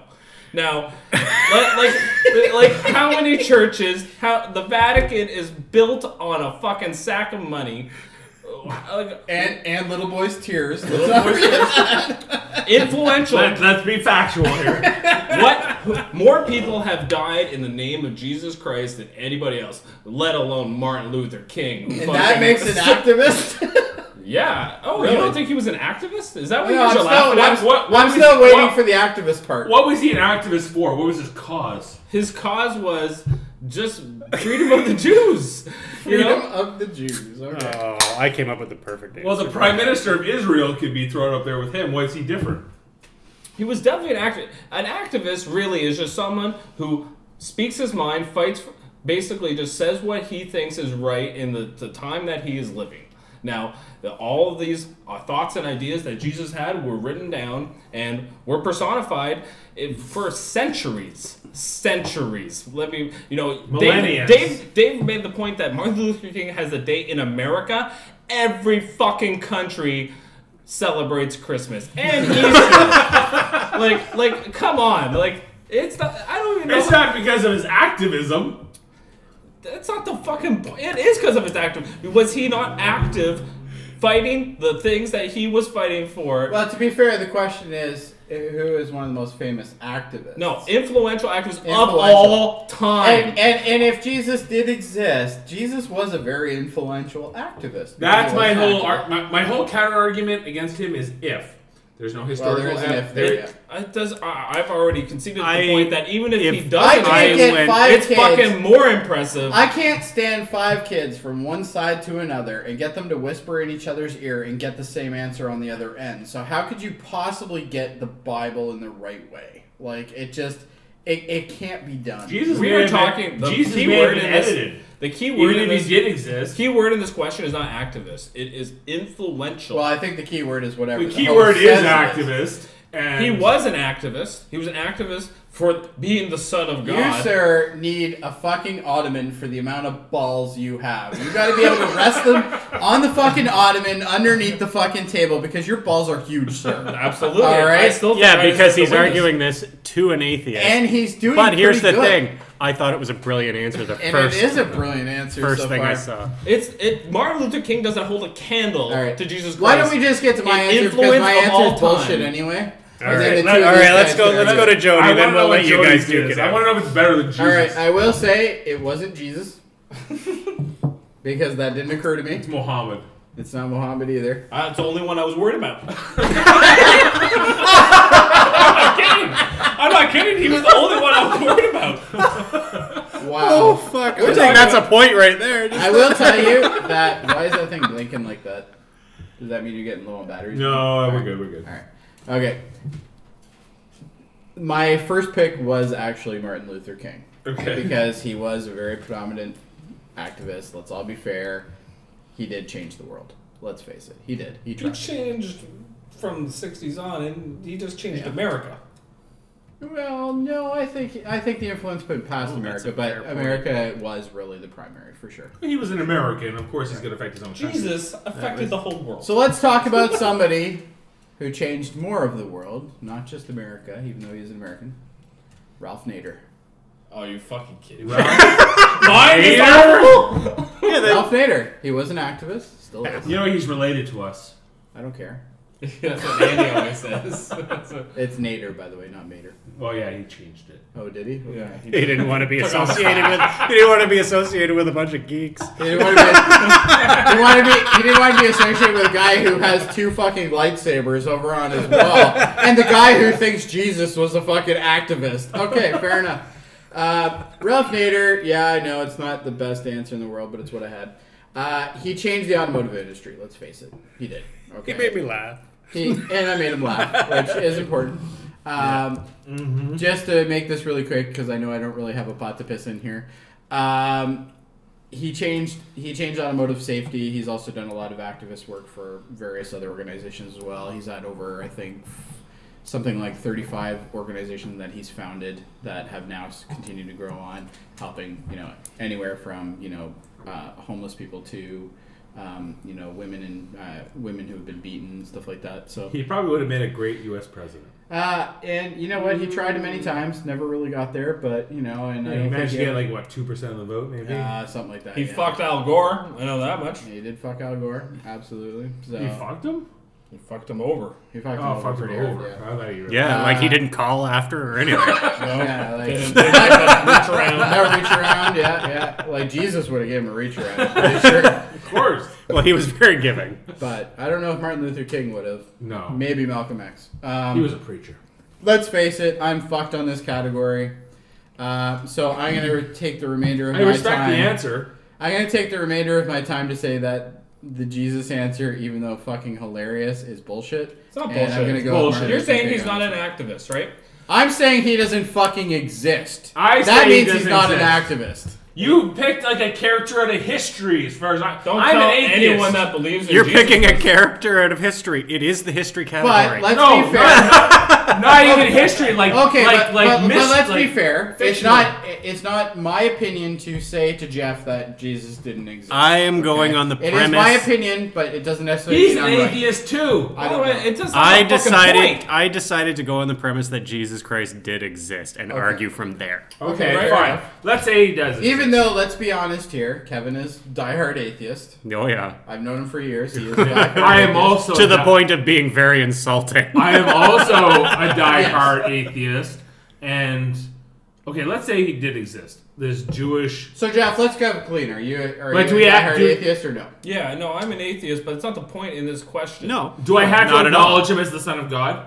No. No. No, you don't have to. No, that's not the No, fucking not point. at all. Okay, so just what the story Just is- that he existed. he existed and he, he was. Okay. So let's. So what was he activist about? But let's swing that. He was point a for a social second. activist for rights for people that were diseased, that he would help them. He was a helper. He would That is heal what them. he was. He would heal them. He That would, is the He would make religious- a blind man see. That was the religious stories. The point is, he saw compassion for people. That's the message of the Bible, right? Okay. The whole point is exactly what you're talking about with Martin Luther King, that it's about treating people as you would want to be treated. It's the golden rule. Martin right? Luther King was a Christian. I got news for Therefore- you. More people follow Jesus' message than Martin Luther King's, by far. If Martin Luther King was a Christian, then Jesus would have had influence on Dr. Martin Luther King. Correct. He was also a reverend who, guess what, preaches God's word, Jesus' word. Guess who he's influenced by? Jesus. I love the way you said, "Oh Jesus." Jesus. Jesus! I am saved. Back to the baseball points. When people hit home runs, they get back to home plate. I thank you, Jesus, for hitting a fucking home run. People are, like, they don't go, Because thank you, he Martin said- Luther King. No, because they're not thanking Jesus because of his activism. They're thanking because they think he's a deity. No, it's not the fucking point. It's who is the most influential activist. His answer is bullshit. He's picked a It's not god. bullshit. He's picked It's not bullshit. It's about influence. Influence is what we're talking about in history. my person was a man. Okay, he didn't claim So to was be mine. He was a man. He claimed to be a god. He claimed to no, have resurrected from the dead. That is what people wrote about him. Why is it Difference. always the history fucking question? This is not a history. Because I'm he is Because he shamed- picked Oh, no, Jesus. He has shamed the history category. No, I- he's I right. don't think so. Jesus is I- not in history. People did not fight over Jesus' name. People did not do anything I will in Jesus' concede name. that they did, but that does not mean that he was an activist. I'm gonna just step in here quickly. Activism is what you do actively when you're And alive. I'm gonna say that even though I don't agree with what Jeff's saying, I will say he's made the best argument here. No, I do. you're always fucking against me, Jody. I'm against He you was because against me from the beginning, and I he's wasn't. turned coat on now. I have No, turned I'm coat of it. It's not even close here. Jeff is being thrown under the bus, left, All right, right. and center Well, here, let's and he's still defending assume. himself. Let's assume that Jesus did exist. Sure. Why Which there's nothing is saying he Martin didn't. Luther I'm saying King? throw out- Why is Martin Luther King more influential? As an activist. Yes. As an activist. That was the question. Yes. Jesus acts as an activist. What was he an activist about? Like, He's not arguing for his guy. I think I deserve the point here. My guy, No, Taught I said why compassion. more. treating people good, treating people the way you want to be treated. It's all about love and loving yourself, loving one another. According to the internet, Jesus was the first animal activist. And we all know that the internet knows what's going on. He was definitely an Fucking activist PETA. for humanity, for treating, for the way we should act. It's the Bible is, especially not the Old fucking Testament, but the Oh, New that shit's batshit that shit's crazy. batshit crazy. But the New Kevin- Testament it's a template for how we should treat one another. You know, According to the it's- internet, Jesus is Kevin, defined as being let's a talk social about activist. a little issue he is a called soul. No, it's not even close. Guys, slavery he's trying to. in America, okay? Why is it always about America? With you? Black It's- people that's the whole stolen Closet from their American. homes, okay, in Africa, brought across an ocean, forced to work in the fields for decades. Out here Finally in the given their fields. freedom following a long, You wouldn't know that song. civil struggle in history called the Civil War, okay? And then years of oppression which follow that. You know? Like, if you've watched any historical film based on any time since the 1860s, since the Civil War, you know, up until probably the 1960s, until Martin Luther King comes along. Has he ever 100 years. I'm not done. 100 years. Has he ever given a point about of activism horrible yet? oppression? And then Martin Luther King comes along, and he, you know, if I was a black person, I would have been angry. I would have been like Malcolm X. I would have wanted to hate. I would have. You would have been Magneto. I would have been Magneto. But it would have taken a Professor X to come along and change my heart. Not some imaginary man who may or may not have lived 2,000 years If you don't before. sum this up, Shun, I'm going to shove this bottle right up your ass. I am so tired of hearing the Magneto fucking reference. You loved it at first. I did love it at first. Oh, it was excellent. Talk It was about excellent. influence. All But those then the singing. slaves, Yeah, all the those singing killed slaves that their captors, their religion was Christianity. Guess what? All the slaves that Yeah, exactly. My point. No, it's not Bunch your of point. evil Don't people point have it. used your guy as a No, symbol. they chose. Yes, but a lot of people, to be fair, a lot of people have used that for good, No, too. let me sum More this evil all than up. good. You know, let me talk. Let me sum this all up. All these slaves ended up following Christianity. Now, all these slaves ended up growing up into the civil rights movement. Guess what Dr. King was? He was a fucking Christian. He was a fucking reverend, Dave. It's not... Who's more influential? It's not even close who's more influential as a social His activist. technically influenced yours. He's using... Okay, he's splitting hairs I'm because not. he's using the religious impact, the deity impact of his All right, character. I can win this right now. All right. All right, I'll tell look you at how that. you- Ralph Yes, you Nader? give it to him. No, I can tell you how you can win this right All right, now. Pete. All right. Let's just sum this up. Okay. How has your activist affected the world versus how his has? Mine is Got a day. acknowledged as a man. You got Mine, a day in America. Mine is acknowledged as a real person and a man. A minority. There's a lot of people in this world that acknowledge Jesus as being existing. They happen to be wrong. And... All of them? Yeah, all of them. Really? All of them? And He's totally off now. He can't finish. You just want to pee now, don't you? I do. Well, pause it, go, and come back. Yeah, we can pause it. Then you can make a good I'll argument. win the debate by the time you get to go. Actually, you can just. I cannot lose this argument. This is awesome. He's got to fucking lose just on the grounds because I want to see him go batshit crazy guys, as he does. Of all time, the most influential activist is You don't Jesus have to Christ. argue for me. I think you've won. I think I've won too. I don't even think I feel like I need to argue because if you're talking about, you know, Dave took the question as an activist, as in 60s social activist. The question is way bigger but than what- that. You asked That what was is important, though. no, It's but not you. like it wasn't important. It's not that I kind of understand what you're saying, and I kind of get Kind that I- of? No, but like, then don't put in there of all time. Say of from the 60s. No. Well, Say that's true. He did you say- know, you did you say said all of time. all Of course time. I said all time, and I meant all time. Good, because of all time, it's Jesus Christ by far. You know, century after century after century, people have fought over his name. People have worshipped over his name, loved over his name. I do want to hear his argument when he comes back. I think he's gonna go fucking batshit crazy in a minute. He's gonna get pretty angry. It's gonna be fucking awesome. It's good, though. This is good. I don't think I've ever Okay. seen him this heated, quite honestly. He does not deserve to win Because this. I'm a totally frustrated All right, person. you know why? In history, a lot of times. For the record, that question First of all, frustrated a lot of the shit out times, you know why I said Muhammad was the only one that feared me? Because Muhammad is the only other person that has had more influence on more people than Jesus. By far. And the funny thing is, You know? that actually was originally an idea, but I don't know enough about him. By the And way, then I tried to read and try to get any information. oh yeah, hard. it's ridiculous. It's hard to get That's something. why I picked about Jesus. it. I was going to pick Muhammad, but I went the same Also, way the with you. sports category, I'm really surprised no one picked Lance Armstrong. I was I going, was going to, but I didn't care that much about cycling. Yeah, I don't. To even attempt to argue I it. don't even care that much about boxing. It's like boxing. I don't No. give a shit No, about but- boxing either, No. but I do give a shit about hockey No kidding. You don't say. a little bit, just a little bit.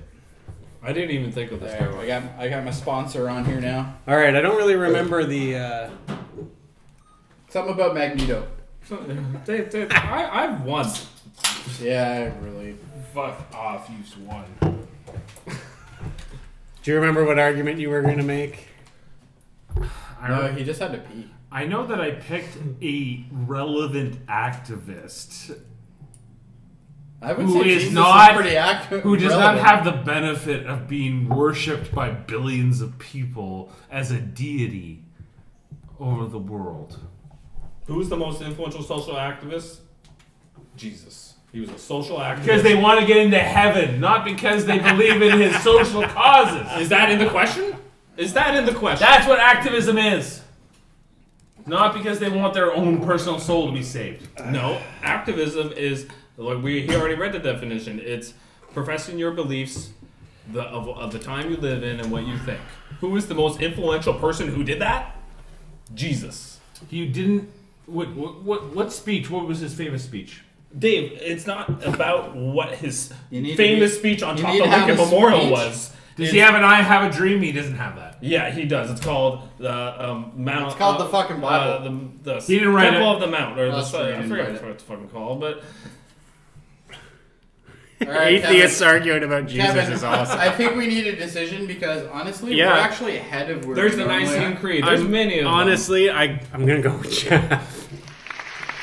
Jeff made it awesome. Because for that simple fact that Martin Luther King, his views were Based in based in Christianity. So if we're talking influential, Jesus would and have I'm been going off the- influential to yours, yeah, which kind of sucks, but that was fucking close though. That was, you made awesome arguments, I tell you. I could have made an awesome argument, but I decided not to. Ralph Nader. Yeah, we all knew Seatbelt Man wasn't going to get it. Hey, seatbelts have saved lives. That's all I'm Ralph saying. Nader, Jesus. How many fucking lives has Jesus saved? Martin Luther King, Rob Nader, He's Jesus. killed See, more than now he's if you saved. had made He's that killed more than he argument, saved. I swear to God, if you'd made that argument, you'd have been back in the game. It's okay. All I can say is right now, I think I'm tied with Jeff. And if there's anybody I'd rather be tied with, it's Again, I've been. There's injustice in this game. It's not injustice. Where It's fucking I terrible. should have won every round leading up to this. But I only have one win in The good news music round. is I'm going to win the next round and therefore win the game. All right, the wild card category. What was the best Saturday morning cartoon? And we'll I start got with this one Jeff. done. Okay.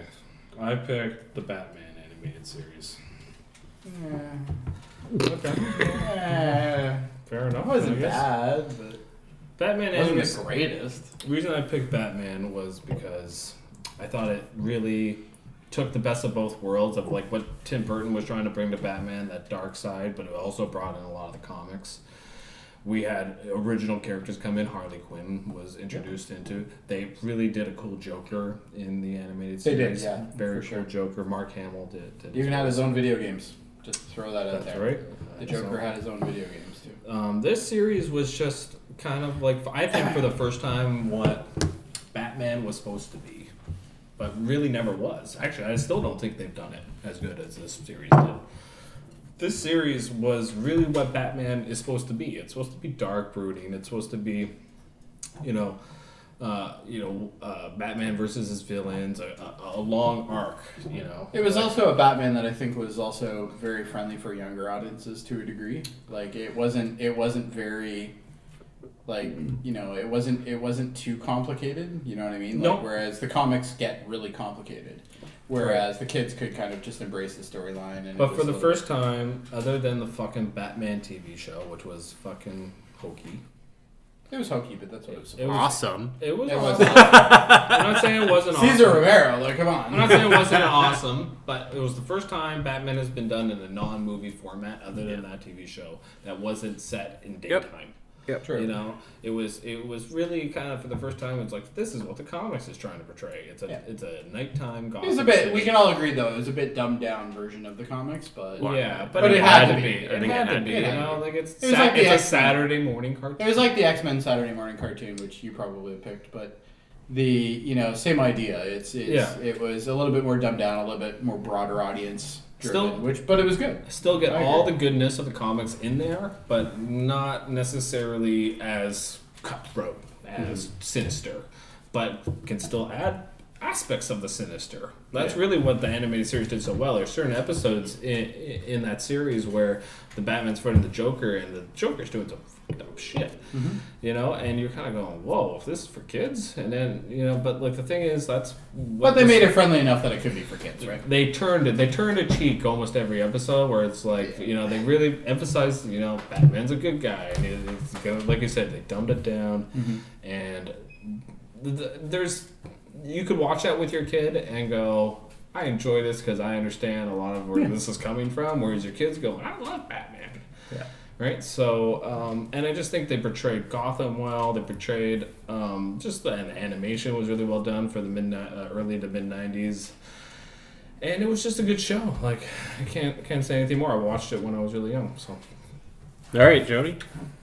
I went a little bit different on this one because as much as I did enjoy the animated series, it doesn't scream Saturday morning cartoon to me. It screams comic adaptation. It screams fantastic. No doubt about it. But it doesn't give me that childhood kind of sitting in front of the TV with your cereal, you know, fucking just enjoying having a riot, having a blast. It wasn't a very funny show. It wasn't supposed to be, obviously.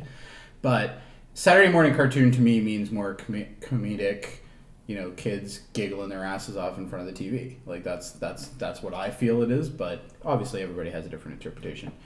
I picked Animaniacs. Animaniacs was, in my opinion, probably one of the best things to come out of Warner Brothers. It was so odd for the entire company to develop something like this. It made fun of their company all the time, constantly.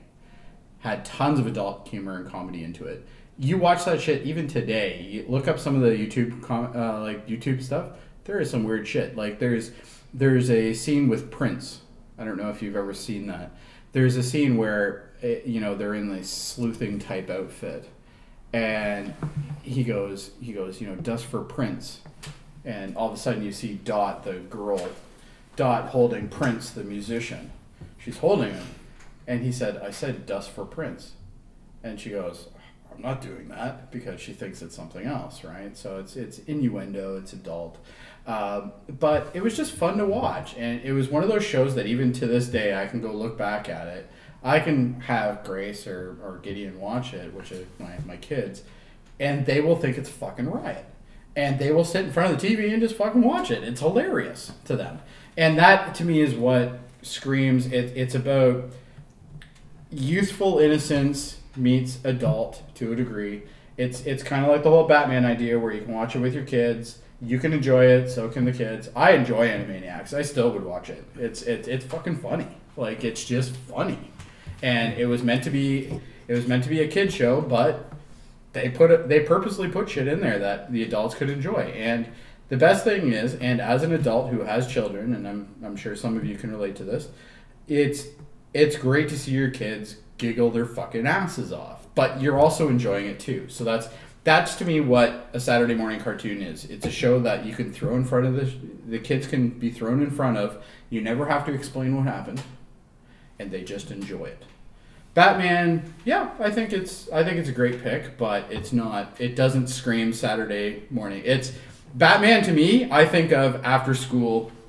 It's an after school show, whereas Animaniacs was I woke up on Saturday morning and I grabbed my cereal and I watched it. Like that's really what it was, right? So, and I think that now obviously it's different time frame depending on the person, but I just think that screams out Saturday morning cartoon, and I think that's what I thought what the question was. It was what was the greatest cartoon.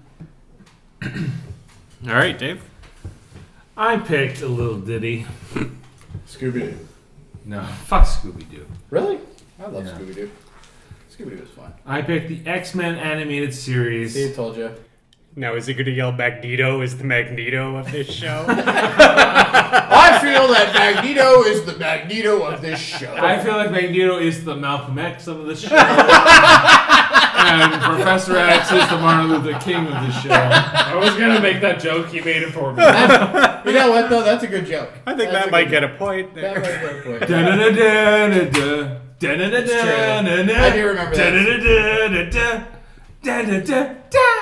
Okay, you're done. Okay. It has an iconic theme song. Whoopee. It doesn't make it All a cartoon. I'll make another point. All right. All of the voice cast, Canadian actors. That's not like a point for the show. What does that have to do with cartoon? Because I'm appealing to a sense of patriotism. I have none. Okay, fuck. That's me, by the way. Yeah. Yeah. If I was hosting, you might have got something for that. And Jerry, too. Yeah. This Very show good. was intelligent. This show was catering to two distinct markets, adults and kids. Hard line to tread if you're in the cartoon business. The X-Men animated series did that brilliantly. It had stories about... How is that different than Batman, though? Batman's The animated series. It's a much better cartoon than Batman. I think they're both great cartoons. The point of the matter is that the X-Men animated series changed the game. Not too long after, we saw the Spider-Man animated series, which I think was greatly It's fucking inspired. terrible. What are you fucking talking about? Spider-Man animated series is terrible. Which animated series are you talking about? The one that was, what was it, 96? That was like the 90s 97? one? Yeah. It wasn't terrible. It was terrible. Give me a break. No, it was They're not. full of shit. It was not as good as X-Men, but it was right up there. They had, X-Men was definitely better and than they that. had a crossover episode at one point. Oh, whoopee. The Flintstones, hard to impress. the what can I Flintstones say? crossed over with Jetsons. That doesn't make the fucking Jetsons any good. Give me a break. Oh, I like the Jetsons. Yeah. I like the Jetsons more than the Flintstones. I mean, I like the Jetsons, and I think they're a fantastic thing. And, the X-Men animated hey, series. Kev, you need a beer? The X-Men animated series treaded this fine line between being a little smart for kids, but not too dumb for adults. You know, it had to kind of walk that line. It dealt with real issues. What I know about the X-Men and the X-Men universe in general is greatly based on what I watched in this TV show. You know, like everyone talks about comic books and how much they love comic books and how much comic book mythology has influenced things like TV and movies. But the fact of the matter was, in our era, it wasn't that simple. We couldn't simply go down to the store and buy a comic book because they were like, especially in Canada, we were paying Canadian prices. They're like $5 an issue. When you're 12 years old, you're 10 years old, whatever, that's a lot of fucking money, especially in the fucking 90s. Okay? It's even more money when you got 3 kids. It's even more money when you have 3 kids. What's free? Fucking television. You can always throw, if your parents have cable or whatever, Yeah. throw on Fox, throw on whatever channel it is, YTV if you're in Canada. You can watch that X-Men animated series, and you can learn and fucking be brought in by all these characters, like Gambit and Wolverine and Rogue. You could also do the and same thing by Cyclops. picking up a comic book. So how does that make that any better? The fact of the matter, my point is that comic books are not as accessible to not even just today's generation, like our generation when we were kids. It just wasn't feasible for us to afford comics. I tried to collect. See, like Jeff tells you when he's telling you about the Batman series, he's telling you about how they introduced characters, it innovated the series, and all you're saying is they took the comic book and made it into a fucking show. Well, that's fantastic, but that doesn't make it a good cartoon. It did make it a good cartoon because they were taking amazing source material. But you're not talking a cartoon Can that I has finish? such thing. No, as you don't have such characters as Pinky and the Brain, for fuck's sake. Fuck you, Pinky and the Brain was fucking awesome. My show created Harley Quinn, and now we're using her in a movie. My show created. I wasn't done. I was just What did going. they create? What did X-Men create? I get cut off because I'm making good points. I'm wanting to and learn. before I can even get on to my next Jody made point. a good point. What did X-Men, your show, create? This show is about fucking sniping, and if you can't My- handle it, stop being a bitch about it, alright? My show. That's what this show's about.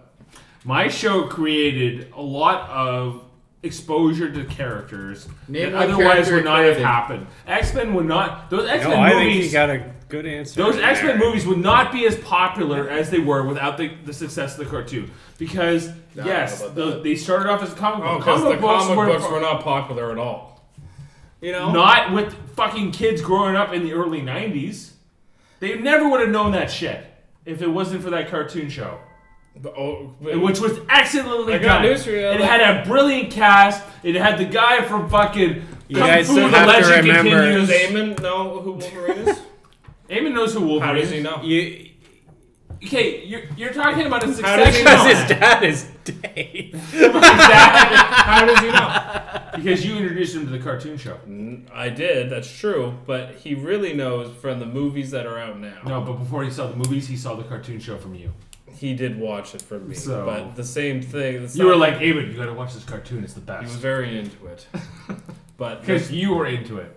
Oh, that was. I watched it when I was a kid before that. Well, I know you picked it first. I did. I love X-Men, and I can't argue against it in some Animaniacs ways. is the but pinnacle of what cartoons are and should be. Animaniacs was an acid trip, man. Like What it the was. fuck are you talking It about? was just a bunch It of was silliness. educational. It was enjoyable. It was It not had education. Pinky in the fucking brain. It had the good feathers. Come on. Your show was fun, but not the best. But that's what a fucking cartoon is. It is a fun experience. I shouldn't have to think that hard about it. Your show kind of brought the whole cartoon genre down. Your shows exist. Oh, Based that's not a on- good argument. I don't think. Your that's shows true. exist. Yeah. Is it? Your shows exist only on the principle of the fact that they had a comic book before it. Animaniacs is it's an original idea that was made, and it was to be a parody of other things. And that is what a cartoon should be. like SNL. No, it's a parody of its own thing. It's a parody of all of the other Warner Brothers. For fuck's sakes, they get locked in the fucking Warner Brothers water tower, for Christ's sakes. That's one of the principal plots of the show. Like, it's to make fun of everything and to... I'm running low on battery, by the way. You might want to plug in... What time are we at? Jack, if you want to take It's over. 10-2. Okay, we may have to pause this. No, I've won this already. Just give it to me and then we'll pause. I will say You're all three still very much in I will it. say Like I'm Joey's very torn. I will say in Jody's defense, Animaniacs was one of my. I almost picked it. Behind you. I picked X-Men first, and I was torn between Animaniacs and Batman. There you go. And I picked a Batman because. Animaniacs even came up for him, and that's the It reason did. why. I really because love- it's a fucking cartoon, But you know boys. what? I find it funny that you picked it because I feel like it was more geared toward my generation than it was yours. Really? That's just my. Yeah, when Animaniacs came out, I feel I was a bit older around than. 13, 14. Yeah. But I enjoyed watching it. Yeah, like I Later felt on, like when by I the was a time it was stoner, you I guys were enjoyed your watching it age, too. you guys were like past it. Like that's like Dave says, it's an acid trip, and he doesn't get it. Well, I'm having a hard time with it. But I can say the same thing about X-Men and Batman, is it wasn't geared towards little kids at all. And you have characters like fucked up Harley Quinn, for instance. You have fucking Malcolm X Magneto, whatever you want to call him, who is being a complete fucking It's interchangeable, really. It is really interchangeable. And I think also one of my points against X-Men is that Dave likes Calgary, which obviously is a terrible idea. But overall, let's put it this way. Let's make it this easy. Okay. Let's make this Oh, easy. it all just I got have the best quiet. cartoon. I'm just going to make this easy. Let's mellow out for a minute, boys. Mine is a fucking cartoon, as the definition states. It is everything. It was created to be what it is. Your two were taken from another medium and made into it. Mine is a cartoon. Yours is an adaptive animated series. Completely I think different. yours is the same thing. I think it's an Yeah. adaptive. Let's look at what a series. cartoon actually is. It's a fucking cartoon. No, a cartoon has a definitive. As far as arguments go, I'm split. The two of you. You guys both have What? animated What? series. Yeah. They're not cartoons. They're not the same thing. Look up want- the I definition want of what a Jody. cartoon is. All right, let's bring. The fuck is that? That's my alarm. Wow, that's an alarm. Are you ready to call this yet, or do we have to pause? No, I don't think. Hold on. I I'm gonna look up cartoon, and then once we define cartoon, both of you are out already, and then I'm done. Define cartoon. I think Batman is the best fucking iteration. Not of even Batman. close. I enjoyed Batman. I'd rather- I'm having trouble with X-Men, having honestly never seen it. You never seen the X-Men? Why are you fucking agreeing with him? His was just a regurgitation of the comic on fucking screen. And so was yours. So was No, Batman. mine. It was Yours amazing. started as It was that. epic. It had some. It had. But between the two of This yours, is kind I of think, why I think Batman was more. I'm sort of animated. leaning it had an towards amazing Animaniacs voice cast, because which was it's based. Animaniacs original. is a fucking cartoon. It's that simple. Mine was like serious, but not. It pushed the limits as far as like a young boy or girl could watch at that time without being totally intellectual. It was a brilliant TV show. It opened my mind to all kinds of new ideas. And it made me love the fucking X-Men. Open your idea to new ideas. What are you on? What new idea did you I'm have beer. to make fucking I'm Sentinels? on Pabst Blue Ribbon. That's what I'm on. I just want sponsors. That would be nice. I think, to me, the definition of what a cartoon is it's an enjoyable animated experience. Your show is goofy. Yes, and that's exactly point taken. Absolutely, that is what a cartoon is. I never wanted to watch Animaniacs. Why? All right, I'm ready to call it, and I know you're not going to like this, Dave, but I'm going to call it for Animaniacs. I'm going to explain why.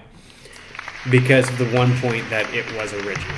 And it was I can get the same experience its own show. by picking up a comic book. I could not get that. It wasn't from an Animaniacs. adaptation. It was its own show. Does this mean that it's Jody and Jeff in the speed round? Sure does. All right, on to the speed round. Speed round. Speed round. I'm going to start with sports. We need a Speed jingle. round. It's a speed For the round. fifth time in a row, I guess. Jody Dave is and out. Jeff. And zing. Hey Dave, how does it feel to be the Actually, most no, I think popular he's loser been in this game? He's been in the speed round, I guess. That should be the fucking soundboard right there. Just Jody's laugh. All right, so Jody and Jeff. I want to be called. We're going to start with sports because that's the first thing I wrote down. decent. Which is more entertaining to watch, the lumberjack games or the strongman competition? Strongman. Lumberjack. Okay. You said strongman Yeah, first. Strongman's fucking awesome, man. Like, look at all the shit they do. I don't know what the fuck I'm talking about.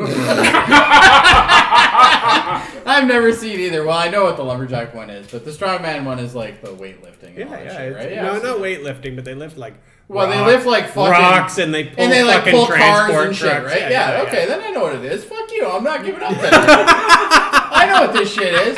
Okay, the lumberjack games are all about tossing wood. If I wanted to see tossing wood, I would fucking let me finish. If I wanted to see tossing wood, I would watch something on the W Network. No, it's I'm not done. about No, toss what wood. network? Can I Yeah, finish? the women's network. Can I finish? Okay, finish. Can I finish? Can I finish? Okay, I'm finished. No, the Lumberjack Games is amazing because it's all sorts of different events. It's like... It's all about fucking wood. It is, but it's about chopping wood. Yeah, Really. well, I got fucking guys also- going fucking trucks. It's also about climbing with their wood. fucking it's arms. about rolling wood in the water. It's still about fucking wood. You're done. I'm not done. You're done. You're done. Yours is Look, I can tell he's saying yours like, is about a bunch of hunking men fucking pulling a bus or something. and your guys is about guys playing with wood. I like it. You're playing with wood. Wood is good. Wood is good. I will give you that. You know, But- they do all sorts of different events. You know what's better than wood? Pulling fucking tractor trailers. That's fucking It's not awesome. as awesome. That's Okay. like almost that's close to the Incredible fucking It is Hulk. not as awesome. Okay, you know why? Because with the strongman, You were out, but now you're back in. I'm It's, telling you. it's individual. It's It's I'm going like, for the gut it's like, now. I can pull this bus in a minute. Whereas like with the And my name is Magnus. my name is fucking like exactly Terminator or some shit like the Mountain. Dude, the Terminator is fucking awesome too. Thank you.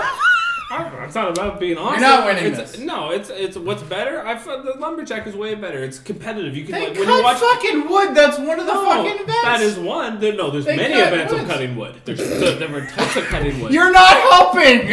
No, it's not Dude, bad. these guys like toe fucking There's cars. the saw. It's an They pull endurance the saw. training. It's the same thing. It's endurance. It's strong. Well, that's true. Let's be honest here. Sawing wood is complicated and it's hard. It's not easy. It's much. It's very guys very that do the athletic strongman- orientated, but it's not pulling fucking tractor trailers with one dude. It's very like who Dude, cares? they're pulling it It's with like their you're fucking watching back. But just their fucking legs. Yeah, They're it's pulling the whole fucking it's not truck. really like it's That's like, fucking incredible. You know what I always think when I watch it? I always kind of go like, You know what I think of? That You was know what I difficult. think of? I think of fucking Optimus Prime from fucking Transformers when not I think see of that that. shit. They're pulling the fucking tractor trailers. It's like having Optimus Prime up there, man. What? He's like fucking, fucking yeah. There you go. Did you do some crack before we, No, resume? but I should have. Jesus Christ. But you gotta admit, I have the passion. He has Yeah, a there's passion for passion something going he on. knew nothing Sure. about until you told him. No, I about knew what it was once somebody explained to me what that was. No, I didn't the know it was called lumberjack that. is way better because you can watch like it's You competitive. can watch guys cut wood. It's one guy And then against handle another. it. They, Are you they sure show you're them not both at once? Are you sure you're not gay? I don't watch. You lumberjack like watching games that guys often, but playing when with I wood. have, it's fun to watch. That might be below the belt. A little bit. It might be below the belt, but it's still funny. And for the record, Jeff is not gay. Not that I have anything against gay people. Of course, you have to say. I just don't want them to grab my ass. But past that, I'm good. I want them to grab my ass. I bet you do. No, look, the lumberjack game. But the lumberjack game is fun to watch because it's one against the other. Whereas the strongman. Explain to me one event that is more exciting to watch at the lumberjack games than a fucking dude pulling a fucking transport truck. All of them. That's fucking awesome. No, it's it's Dude, I'm pumped just thinking of I it. watched a video the other day. It was the guy who plays the Mountain on Game of Thrones, and he This would have was been such an awesome question.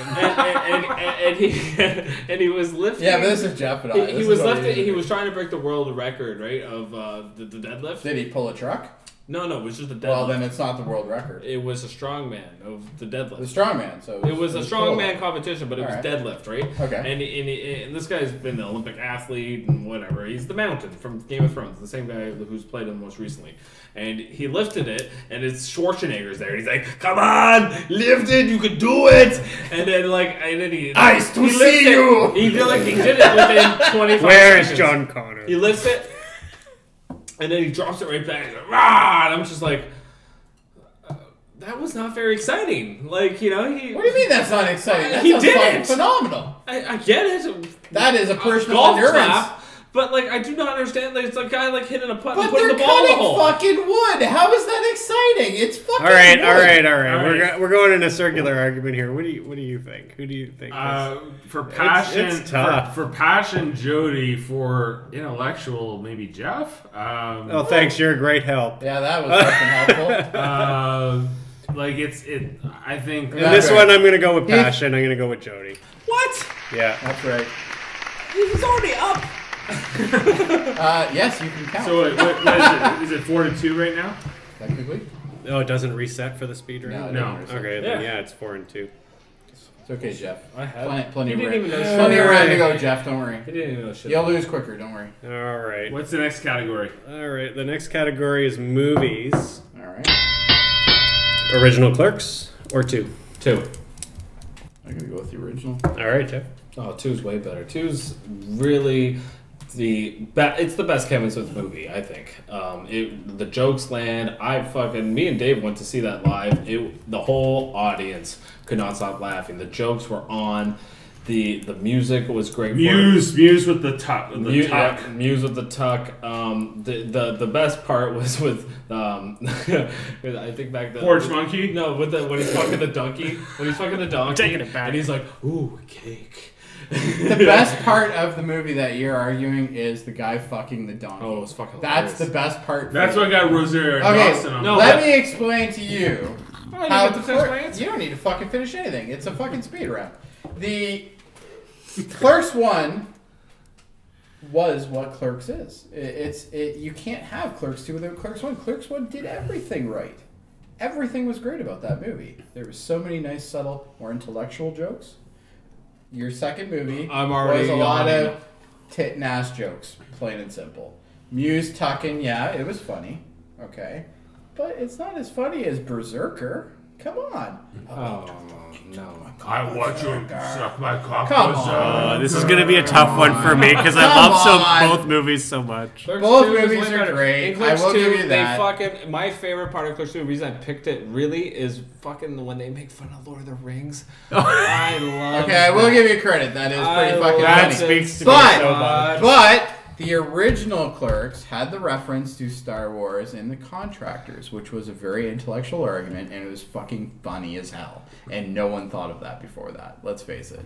You know, the whole Randall going off, fucking, they were fucking contractors, man. Like, that was a fucking bum deal. They just got fucking killed. And then the contractor that happens to be there, he's like, I was a fucking contractor. I could have had this contract job with the fucking mafia guy, but I knew the fucking dangers. And that's what made it so fucking funny, is it wasn't written in a way that it was just tit and ass jokes. It was more intellectual, and that's what made it, in my opinion, funnier. I'm not saying Clerks 2 is a terrible movie, because I fucking loved it. Clerks 2 is a great movie. Clerks 2 is a great movie. But it's why I picked both movies, because I think they're both fucking fantastic. But they're very different. And I want to know. They are very different, and the thing is, Clerks started his career, but Clerks 2 is the movie I think he wanted to make if he had the money. Clerks movie couldn't have happened without and the ability to say what he wanted to say. And those characters could have never been introduced in the way that they were without the first Clerks. Yeah, but like the thing is, he revisited. You those understand characters, those characters. The thing is, with Clerks 2, another reason I picked it is in that second to third act. When they go and they do the when Dante starts getting all whiny and shit. and he goes with that was a fucking terrible part of the movie. But anyway. But it's the same thing in Clerks 1 where they go to the funeral. Whiny about the funeral and all that. Yeah, it's the same. Like, he does the same beat there, right? And I don't think it's a terrible part of the movie. Clerks 2 what's the worst moment of Clerks 1? I think it's right before the ending. It's when they go to the funeral, and it's right before the funeral, like right when they're about to go to it, and then they go to it. That whole part to me is just where it doesn't compare to Clerks 2. Clerks 2 did it better. Okay, what's the worst moment of Clerks 2? The third act. The entire third act was boring as fuck. Not according to the audience. It was whiny. It was annoying. The donkey, it was kind of funny, but let's face it. The whole love story kind of Rosario Dawson thing. Who gives a shit? I didn't. The entire third act. I disagree. Almost the entire Kevin third Smith act had me in that movie, man. You know what? I saw that movie. What year that movie came out? You know what I had a problem with on that is when I see that now, I think of Jersey Girl, and that's what makes it terrible for me. I just think Clerks 2 just really got me, especially at the end. I disagree with you 100% with the third act. It got me with, the love story and just Clerks. The first Clerks at the end, I laughed, but I didn't really take a lot from it. But the first Clerks was supposed to be just a day in the life of type movie. The second one is about making fucking jokes over and over and over again. That's really the whole premise of the whole movie. That's what the first one is too. But it's done more subtle, and that's what I think makes it funnier. It is subtle in a way. Think about it. It's in a very non-subtle way. What's that? In a very non-subtle way. Not very subtle about it. It's very in your face. Anyway. There are a lot of jokes in there that are in the background. They're there. But there's some that are obviously forefront, of course. But there's 36 dicks in a row. That's not in the background. There's 7. That's how much you know about the show. I know it. I don't know why I said 36. Yeah. I'd give it to Jeff. No one cares what you think. It's tough for me. You're both making good arguments. You can give it to Jeff. Yeah, I'll go with Jeff. It's okay. I'm still ahead. You don't want to do this. All right.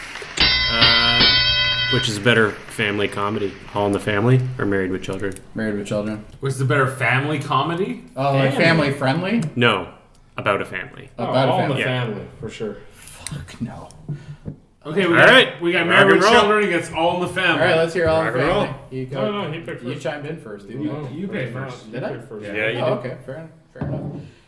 Married with Children is what everybody wanted to see, but nobody wanted to admit to. It was one of those it almost started as a guilty pleasure. It was one of those shows that you were almost kind of disgusted you even enjoyed. And then it got great. It got fantastic. And you have Ed O'Neill. Ed O'Neill, that's the one. Ed O'Neill, you have Ed O'Neill who was, obviously the shoe salesman who just couldn't fucking get ahead. The pinnacle of what 3/4 of the middle to lower class is. They're living paycheck to paycheck, and it's a little stereotypical in a way, like, the mooching wife who does nothing, and, and you have the fucking cocky little bitch kid who's always a dick to everybody, and, he always thinks he's... And the bimbo daughter. And the bimbo daughter. But who becomes stupider with every season. Oh, yeah. Yeah. But that's what made the show fucking funny. It was a guilty pleasure that ended up turning in, and I think the biggest problem is a lot of people can relate to some of the things that have happened in that show, and they don't want to admit it, but they can.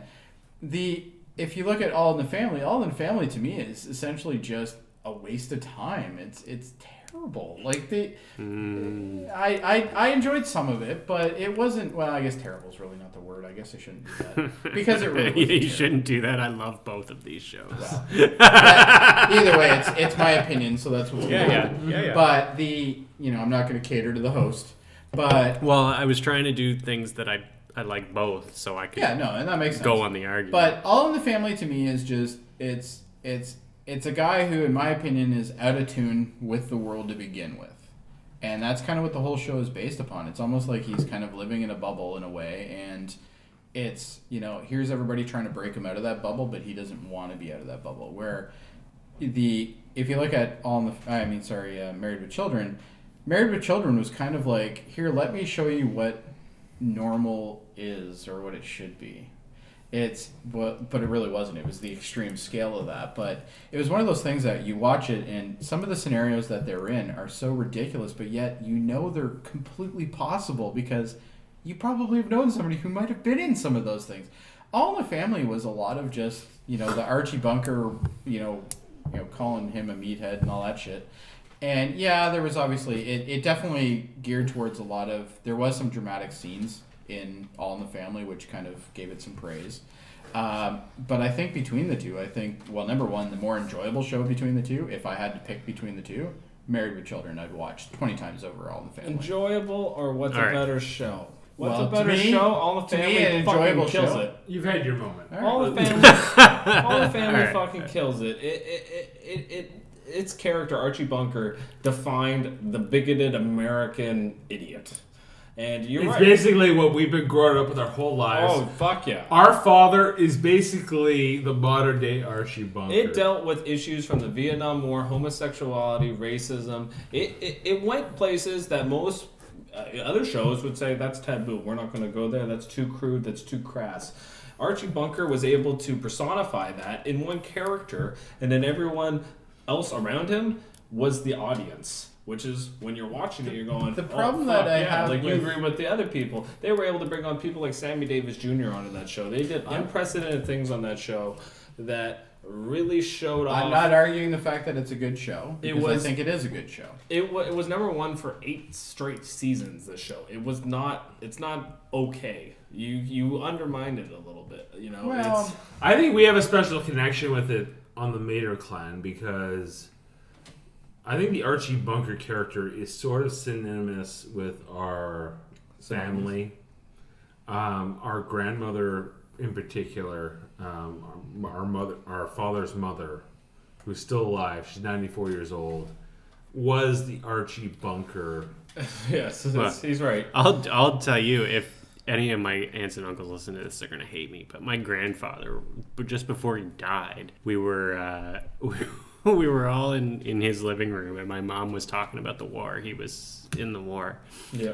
And she said, well, somebody had to go and get Hitler. And she's like, yeah, Hitler was a bad man.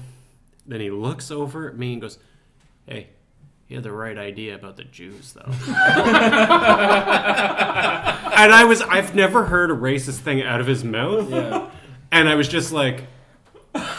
So here's the I couldn't No even idea how to react. I couldn't even say anything to him. I was just dumbfounded. Here's the only problem that I have that's- with All in the that's- Family. All in the Family almost kind of hits you unexpectedly sometimes. Mm-hmm. When you go into Married with Children, you expect a certain level of shock value. You expect it, obviously, as a full Certainly, comedy. yeah. But the thing that I almost like to call it the different strokes effect. Because you have different strokes, which some people enjoyed. I really didn't all that much, but it was a I didn't critically like it acclaimed either. show. A lot of people loved it. But Different Strokes had a synonymous episode, which was the bike store owner episode, which was like about molestation and shit like that. And But that to me kind of reminds me of what All in the Family is. I tune in for a comedy, it turns into a drama. And it turns into real life events, and now into social commentary. I watch that type of show that's to escape from that type of stuff. Okay, I can watch stuff about racism. I can watch all that stuff at any time now. Obviously, it was a little bit harder then. That's kind of why I picked though. both But shows, is it because is. I like both shows, they're 10 and years both of them apart. do have kind of a social commentary They do, on but the they're done time they differently. were made. And they're But, Right? but, Times- they're done differently. They're about 10 years apart, roughly. Right. I can't really remember a very serious episode of Married with Children, but No. I can remember hundreds of them But- from fucking All in the Family. I always felt like Married with Children was trying to be All in the Family. Just No, 10 I years didn't think later. that at all. I think Like it's a completely not in different the animal. same way as far as Maybe. being like a drama. It's a stretch. But with the two main characters, like where you got the over charismatic character in the lead, right? You got the male father. I don't think Which in Married with Children is the wife. Let's be honest. Who's She's the most charismatic character on? I feel like Yeah, Married I'm gonna with need your help because I think Married with don't know Children what is a to- little bit of a parody on All in the Family. Yeah. I don't know if it's a parody. I don't on feel like it is specifically at All in the all. Family, I love but both it is a shows. parody on the American Family. And I don't think it's a parody of.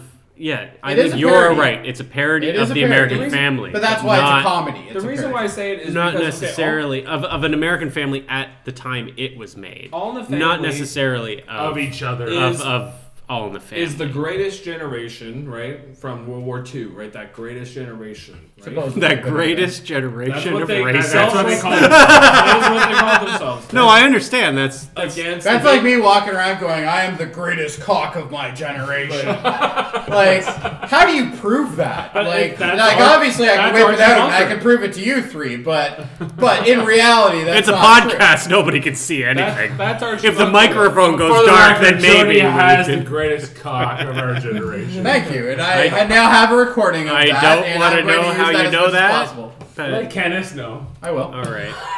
Okay, against the baby boomer You're generation. using my laptop to look up shit. No, are you I was not? I was looking at the general admissions thing here. All right. It's sold out. The reason why I say is against the baby boomer generation. The reason why I say it's All in the Family tried to recreate that. It's the baby boomer generation against the Generation X. You lost me on the recreation part. I don't know how they recreated that. I just explained it to you, but you didn't want to listen to it. You know? I don't know if you really did. No, it's the commentary. It's the our generation. It is definitely the younger, social commentary. The younger generation is basically knows better than the older generation. That is, both shows do that. Yes, Sure. absolutely. Yeah. That's Yeah. why I say it's like a recreation.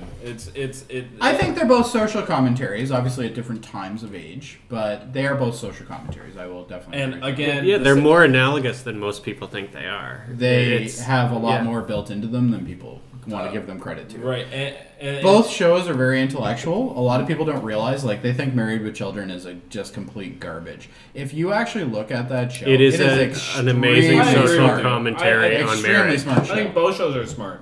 Yes, absolutely. I agree. And I put All in the Family slightly ahead because one, they're before them. Two, That doesn't make it better. Two, again, it goes back to that World War II generation with the baby boomer generation, whereas we're talking more in a modern context, where during the Vietnam War and a lot of that stuff that's going on in All in the Family, I just feel like it's very heightened in American history, whereas later on it's... But I think The- that's the what makes subject it matter worse change. is because the fact that we're constantly diving into those things. Like, it's when you watch a show like that, especially for a show that's considered a sitcom. Let's be honest, it really was. Yeah.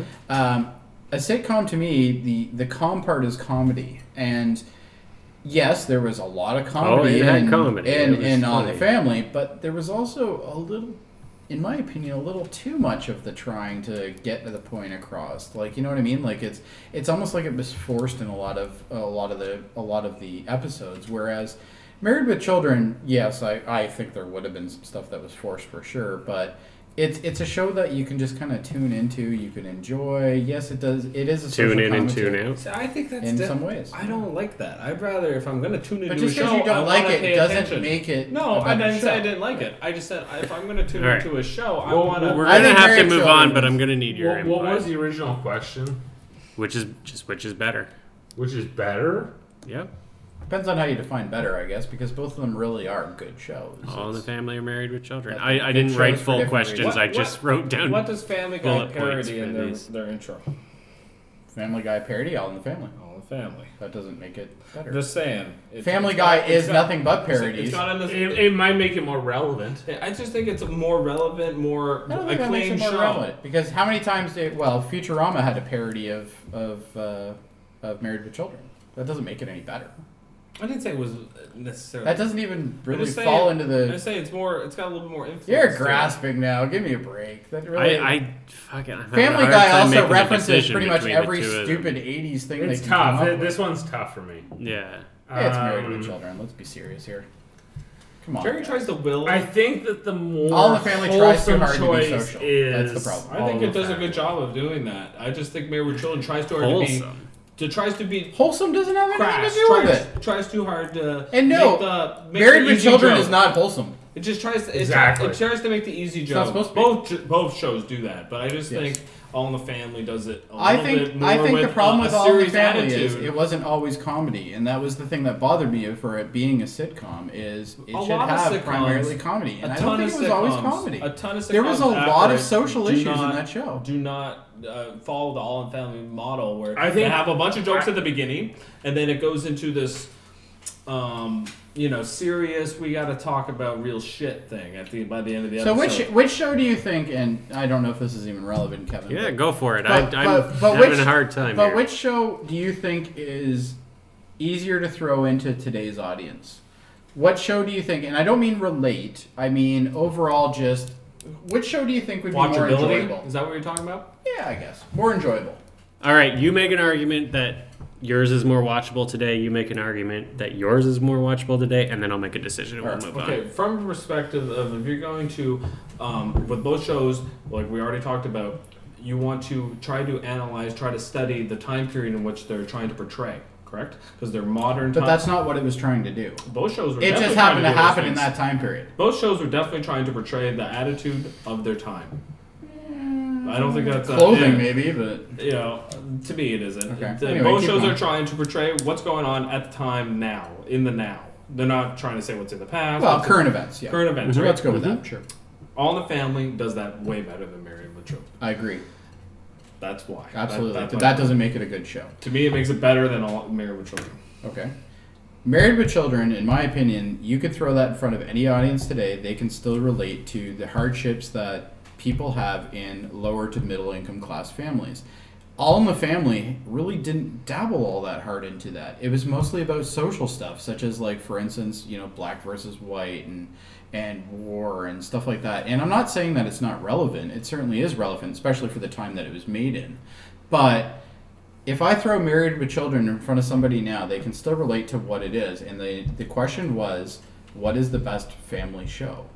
About a family, right? That's essentially what you That's not told what me. it says about a family. It's, says, that's what's the best exactly what he show? said. What's the the best best show? No, he said the best show about a family. And I don't even think All in the Family, yes, it is about a family, but I really don't think it's about all of those characters. I think they're just kind of there. Like, some of those characters obviously are important, obviously, of course, being, Carol O'Connor's character is obviously the most important in that show. But I don't feel that the cast of Married with Children, you have one person who is specifically what that show is about. It started out as being Ed O'Neill's character, but it progressed and you actually started wondering what was going on about all the characters in that show. I don't give a fuck about half the people on All in the Family, plain and simple. But you didn't grow up watching All in the Family. No, I didn't. You grew up Well, watching more Married with so. Children. More so. I actually I think. didn't even grow up I watching think. Married with Okay. Children. I'm I gonna make actually a watched decision. most I'm of them gonna second. say that because I said I was gonna ask that question and Okay. then make a decision in that question. I think Jody won that question. Dave's like, I'm gonna cut you. It's hard. It's hard actually because those two shows, as different as they are, they're fucking so close They are. to the same. I think They it's are. a tough They're just question in a to different- ask me, who's 25 years old, That fucking show was. But I'm older than you. Hey, that and I show don't was appreciate before All in me, the Family too. before. Fair enough. But, All the Family is, That's but a not tough Married with one. Children. No, not Married with Children at all. He's got the disadvantage of having. Oh, I guess Married with Children is. even they're before both you, both too. after his time. They're both before. Well, my okay. time. Before his time, yeah. Before. All right. Well, this next Married with question Children, is I watched before the everybody's reruns. time. So, but I don't like that show. I just don't. Married with Children. You don't like it? I just do not enjoy that show. I I don't think enjoy All All the in the Family's Family. better. I hate. But I can appreciate hate And that's Married with Children. and that's the funny thing. I love both shows, and I find them like you guys made really good arguments But do you love them for that the same they're reason, almost the Or same do you love them for different reasons? for different reasons. And I think that's the key. But here. they are pretty close. All in the Family they make, is a fantastic I think. show I to think based on this argument, personally, Very important. personally, I believe think they're All in the closer. Family depicted a family the way it was in the time it was made in the 70s. And I will have to that- say but, this, Jeff. But I in think this but might have but been but the hardest thing I've also ever argued Married with with Children Yeah, depicted it a was family tough, in the huh? time it was made. I I mean, gotta come back now. holy They're- shit! They're both Holy shit. definitely Two. products of their They're three in a era. row. The, beat yes, the other day History's next. I was You're gonna watching get an it. episode, and the other day, pretty fucking one of the neighbors goes, "How many kids you got?" And it's one of the first episodes, and Ed O'Neill goes, "I got 2." He goes, "Where are they?" He goes, "I don't know." And that's me. But that's- like but that's- 100%. Like But that's I the don't know. relationship They're that out a lot there of having people fun. are like, and that was Whatever. kind of what I was trying to put across. Is Yeah. it's still relatable. That's whereas sort of- All in the Family. I can't relate to racial things the way that they could because Yeah. it was happening in that time. Where's All in the Family set? New York? So is Jody Yes. is Yeah, Jody they're 3 up? yeah, and he's 2 up. He's 2 up. I 2 think. up. 2 Yeah. up? 5 All right. Let's go to history. You gotta win 3 in a row to beat them. Greatest empire: Romans or Egyptians? Romans. They have way bigger empire. Go for it. The Romans gave us stuff like aqueducts, whoopee. Fucking guys built pyramids, man. Did you say whoopee? Whoopee? Yeah, whoopee, whatever. I thought that was the love connection. Thank you. I thought Chuck Woolery gave us whoopee. I was channeling Chuck Woolery for a minute there.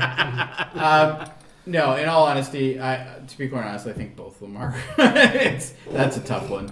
And I think there's no way I'm going to probably win this one, quite honestly, because Jeff can definitely win this one. But I think the Egyptians obviously mummification being a very popular thing. Still to this day, we still use the practices that they invented, plain and simple, for that type of stuff, such as preservation of bodies. We still try to figure out how to do that. We do? Yeah, what do you think formaldehyde is? That's the reason why they do it. Or Nothing. you would rot, you jackass. Anyway, Alright. but you have that. You also have a lot of the engineering marvels that they've made, such as like obviously the pyramids being very incredible, but obviously slave labor not so much cool. Anyway, overall, I just think have they been more influential? I can't argue one way or the other. I think both of them have done it differently, and I can't go any further on this. This is All right, All right, you're up. Rock and Romans. roll. Romans. Romans, man. The Romans built Just give it to them. the greatest military I want to hear it anyway. in the world, probably in history. They had would the agree. best techniques. They conquered not the most land, but they conquered a lot of Europe, and it was way And more than Asia. Egyptian. Yeah, part of Asia. Yep. They had a little bit of Africa. They had a lot of land. They had a lot of power. They instituted stuff like writing. They had Aqueducts. Aqueducts. I They gave you aqueducts. Roman. You didn't know that But before, Roman I'm sure. architecture. You go into architecture. Roman architecture is still used today as well. Absolutely. We have lots of that pillars. Roman numerals. A lot of Christianity. Not that that's it comes into Roman, but You had me until Christianity. No, well, I mean, I gave you Yeah, the Christianity Jesus isn't question, necessarily a good but thing. No, but- I'm not trying to use it as a point. I'm just trying to say it came Yeah, in yeah. and at the end, and it basically solidified the Roman Empire like going forward. It wasn't a Roman Empire going forward, but it still kind of carries on today. Roman Catholicism is really the Vatican is still the Roman Empire. It almost still exists today. I think the And- Romans, I think they perfected a lot of things that we did have previous to them, but I think they perfected them. Like, for instance, warfare. Absolutely perfected that, let's face it. The Egyptians, I think, really perfected how to innovate, how to do things completely different. But overall, I'm still going to give it to Jeff. yeah, I think he Jeff. has a I think better Jeff point. takes that one. Yeah, Jeff I can't- takes- I And can't- it's I can't it's argue it. it's really tough for me because I fucking hate the Romans because they stole everything from the Greeks. And the Germans. And the Germans. Germanic And the people. Germans fucking. All right, let's go to music. This should be horrible.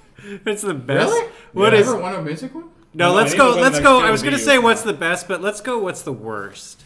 Okay. What's the worst genre of music? Disco or dance? Disco. I would have picked disco too, but I'll argue dance. All right, let's rock They're and roll. basically the fucking same genre in my mind, but disco took it to a different level where they made it super gay and everyone had to dress fucking terrible and fucking lights had to be going and people had to dance in stupid fucking ways and everyone had to sing really high and fucking it was, oh my god, disco, fuck. Like we're not even going. Actually, you could just summarize his entire argument. Disco. Fuck. Because that is a pretty good argument. Oh my god! What happened? You know, like it's what I asked with disco. Like, there's all these awesome fucking music coming out in the early '70s, late '60s. All this great rock, great folk music. Then all of a sudden, we want to go to the Jackson 5. We want to go to the Bee Gees. We want to go to fucking. You're telling me the Jackson 5 is bad? I'm telling you, it's fucking disco. Really? And oh yeah. I wouldn't class Jackson 5 as disco, but To me, it's pop disco. It's yeah, for sure. I think It's kind of a hybrid. it's a hybrid. it's a Yeah. hybrid kind of thing. Yeah, A maybe. lot of it is just like it's trying really hard to be pop and to be what rock wasn't. And rock was fine. There was nothing wrong with it. It was good. It was good on its own. And we didn't need to mess with it. Like we didn't need to take it in a different direction. Keep it going. No, that's not what happened. And then we had the 80s. And the 80s is a byproduct of what disco unleashed upon this world that is music today. But there were some good bands that came out in the 80s. I'm not saying there's not. I'm just saying disco is what birthed all of the shit that we had to It listen birthed the Casio. that we have to listen to. Justin Bieber would not exist today if it was not for fucking disco.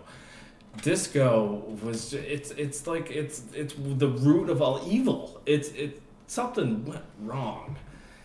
Terribly wrong. Too many people had too many cocaine disco bashes and too many orgies, and disco just became the epitome of. I don't know. Cocaine and orgies sounds awesome. Not when disco. I'm not totally understanding how that's a negative, but It's a alright. negative when disco's involved. Wolfgang Jack, you guys laughed at Journey the other day. Journey's terrible. I will always laugh at Journey. Dave loves it. Don't. Journey's pretty terrible. I'm glad Dave's not here for this part of the argument.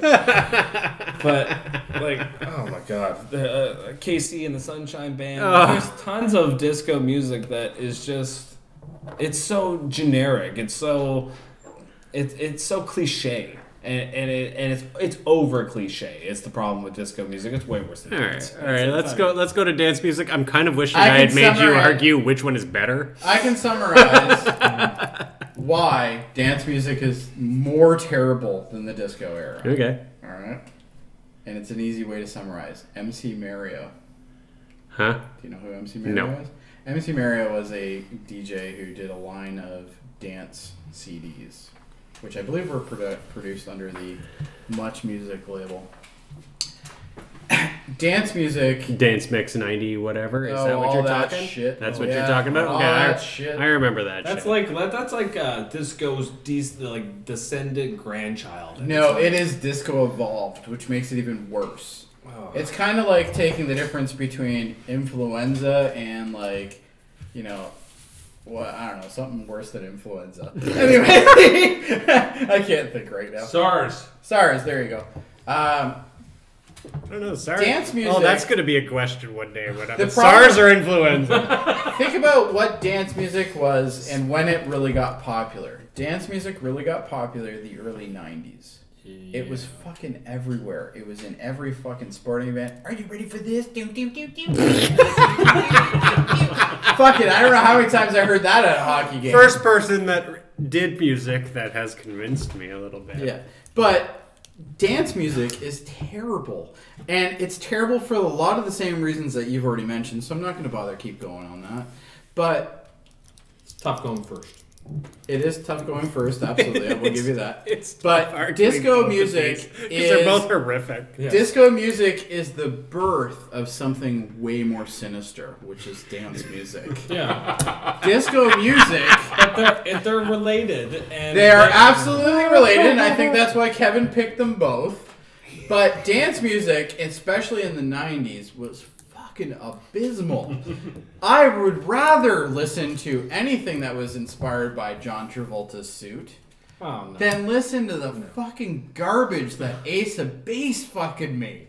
Ace Oh. of Base was very big in grade 5. I don't give a fuck, and that's exactly why. Because in grade 5, you don't fucking know any better. If it wasn't for fucking disco music, there wouldn't be boy bands. There wouldn't be all this shit of fucking Backstreet Boys, NSYNC. Like, this shit would not All of exist. I was those trying existed to in dress the up, 90s. dress up, man. It's still a relation of disco. Like, to me, Absolutely. like, it's disco. Disco Like, what you're describing Is is the disco. start of something far more Dis- sinister, like, which is dance. Everyone music. thinks disco is just the late 70s, early 80s. It's No. not. it's It not. is still here. Oh yeah, We still use deal with disco. Absolutely. It is not fun to deal with. Disco is basically defined as any sort of repetitive club music, which is exactly what dance. I don't know who's is. arguing what point, but they've made a lot of good points on both sides. Yeah, Yeah, it's, but- thanks for the help again. But dance All right. music, dance music is fucking absolutely terrible. And the worst thing about it is it has expanded into other avenues like fucking hockey. I have to listen to fucking 2 Unlimited every fucking game Not now. anymore. That was more than No, that still fucking happens. And every time I boot No, up they- my copy of NHL 96 on Sega Genesis,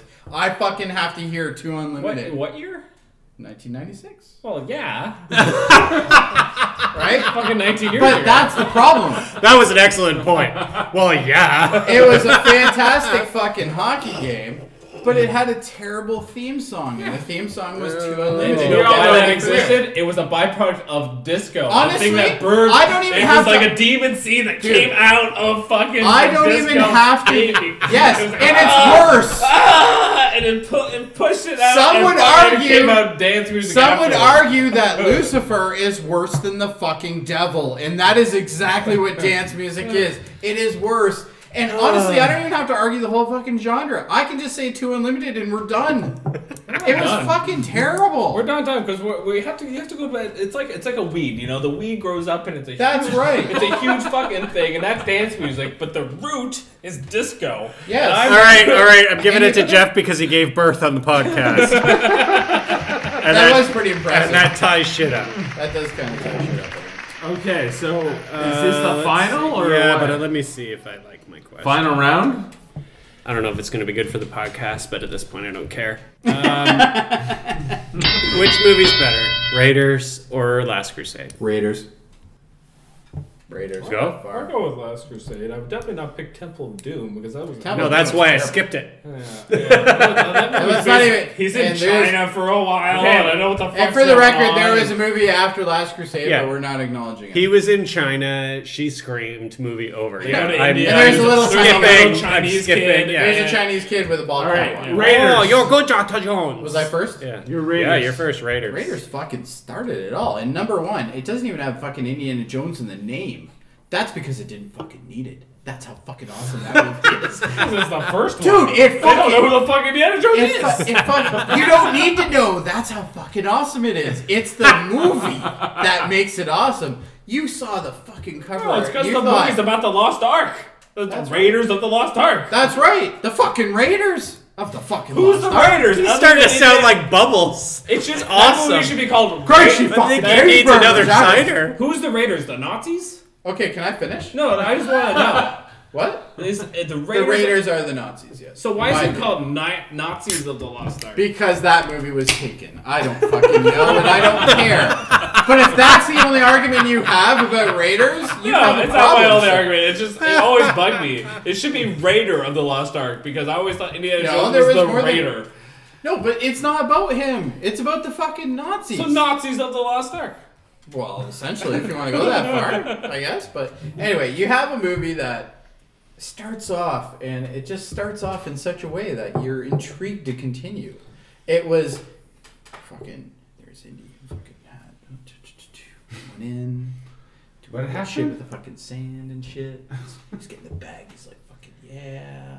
This probably isn't gonna go, but I swear to God. Yeah, nobody could hear you except for me. Fair enough. And I'm getting old, so barely. Well, you are definitely getting old. My nickname is Old Balls. Your nickname is Old Balls. The movie itself started the franchise, made it into the gargantuan hit that What it was. year is that? 82? 80. Was it 82? No, 83. I thought it was Here, let me look it Pretty up. sure I have it's no 82. fucking clue. Either way, it doesn't really matter. But the movie itself doesn't even have the title character in it because they didn't need it. He was there. He fucking kicked ass, man. You get introduced to the character. The character is a lovable character. Everybody enjoys him. To look that up. That's true. You probably would. But Raiders, the thing that made Raiders, in my opinion, the best of those two that we've mentioned, which both of them are 81. great. 81? that's close. Really? Wow, I thought it was 83. Either way, it's everything that it needed to be. It was a movie that was supposed to be like an old serial, the old serials of the earlier time period, where it was an adventure, kind of campy, but not. But it drew you in. It was like reading a book. It just kept going. And the best thing about it was it dealt with something that was controversial. Let's face it, the arc is controversial. Some people think it exists, some people don't. Kind of like Jesus. Kind of like Jesus, but Jesus could have existed. We don't know. Jesus was an activist. And the arc could exist too. What's that? He was an activist, bro. He was an activist, that's for an sure. He was an activist, bro. We've already that proven sounds he like was a an activist. good. And you know what else was an activist? Sounds like a good That title. big fucking boulder in the thing there. Sounds because like a that thing activated the minute he fucking hit that pad, and he did it wrong with the Sounds stick. like a good title for the show. Jesus was an activist, bro. That should be the episode name. Credits. Jesus. I'm sitting here in the loser's circle because of fucking Jesus being an activist. You're sitting there because you're Dave fucking Mater. That's why you're sitting there. But anyway, let's get back. All right, let's finish up. This It's shit a serial while type. Dick breaks his You're gonna fucking definitely down. have to edit that part out because no one wants to hear that.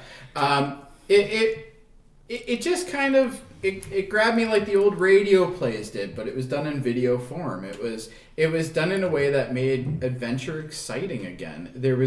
I can't think of a single movie around that time period that was like Raiders. Raiders was, I don't know what that means, but Raiders to me was like the radio plays of yesteryear, I guess you could say, and it was just a nice adventure movie. It drew on all elements. It was exciting. There was some suspense in there. There was fucking dead evil in there. The fucking Nazis, right? That's what made it awesome, was just everything about it. And it introduced us to a character that we all love. There isn't a person in this room that doesn't like Indiana Jones. Let's face it, right? There isn't. And even though Crusade was fantastic, Crusade was a buddy flick. That's really what it was. It was a buddy flick done with the dad and the next gen, whereas the original Raiders wasn't as much about Indiana Jones, but it was him. But it was about the fucking arc. That's what it was about. And it was the adventure that led up to it. Was it a flawed movie in any way? Absolutely. But was it enjoyable? There isn't a single person at this table that can't say they didn't enjoy it. And I'm sure the same thing about Crusade. Harrison Ford and Sean Connery only have 12 years apart. Yeah, they are. Yeah, not nearly as much as you'd think. Cool. Sean Connery Anyway. was getting some But Sean Connery was- But he was totally believable as Indy's dad. Okay, let's go to Jeff because I got a rock piss. So let's move this along. After I hopefully win this. Okay, Last Crusade, made in the year of our Lord, the year I was born, 1989. The year of your Lord. Okay. You were born in The 1989. fucking movie I'm sorry. opens. It fucking went like. You're born in dance music. I was. You I bastard. was. Millie Vanilli, baby. Blame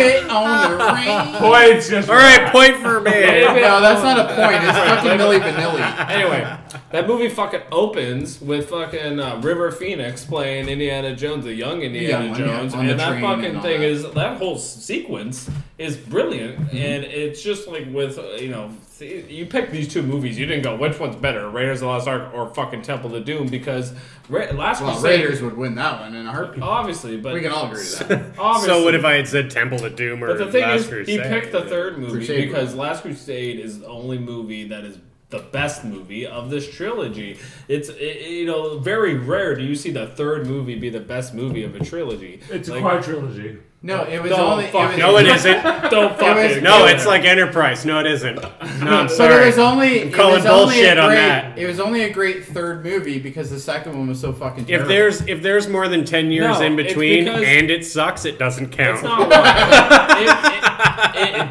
did a lot of what Aliens. Raiders did, but it took it to a better level. In Raiders, what does he care about? He cares about the girl. His dad. No, in Raiders. Oh, sorry. He cares about the girl. Yeah, The he girl is. Does he give a fuck the rest of the trilogy? No, he does not. He's more true to what it is, which is the getting of the Ark. It has, and yes, obviously the girl Same is the thing prime in Last focus. Crusade. It's the getting of the Grail, but But he let's doesn't want face the it, Grail. humanity That's is the about difference. getting ass. That's- It's that simple. the thing I is, want to fuck. With That's what I want Last to do. Crusade, it's different because he learns his lessons from Raiders, where he learns that you can't just want the Ark. You have to be worthy, and that's what the Last Crusade did so well. Is you have to be worthy of the Grail, and in that fucking last scene where he's going through all the trials, where he's got to get thrust past the spinning blades, he's got to walk over the invisible fucking walkway, he's got to get into the room with the fucking old guy with the beard. He's like, pick the right cup, and the fucking Nazi picks the wrong cup. Fucking the right cup. He picks, yeah, that's exactly what he does. And the fucking Nazi is like, I'll But drink you- this but one you because have the to- girl gave me this cup, and he's like, ha ha ha. He's drinking. But you have to agree with me on the fact that realistically, for the first two acts of that movie, it's a buddy flick. That's really what it is. I think I only agree with you on that fact for the last part, when like right before they get to the trial part where like he has to go through all the trials. Right before that, when they're in the desert and they're running from the fucking Nazis and the music's the big going fucking on. tank and all Yeah, that. all that shit. I agree with you there. But for the first part of the movie, he's trying to figure out like, where's my dad? I gotta go. Oh, look, the clues on the floor.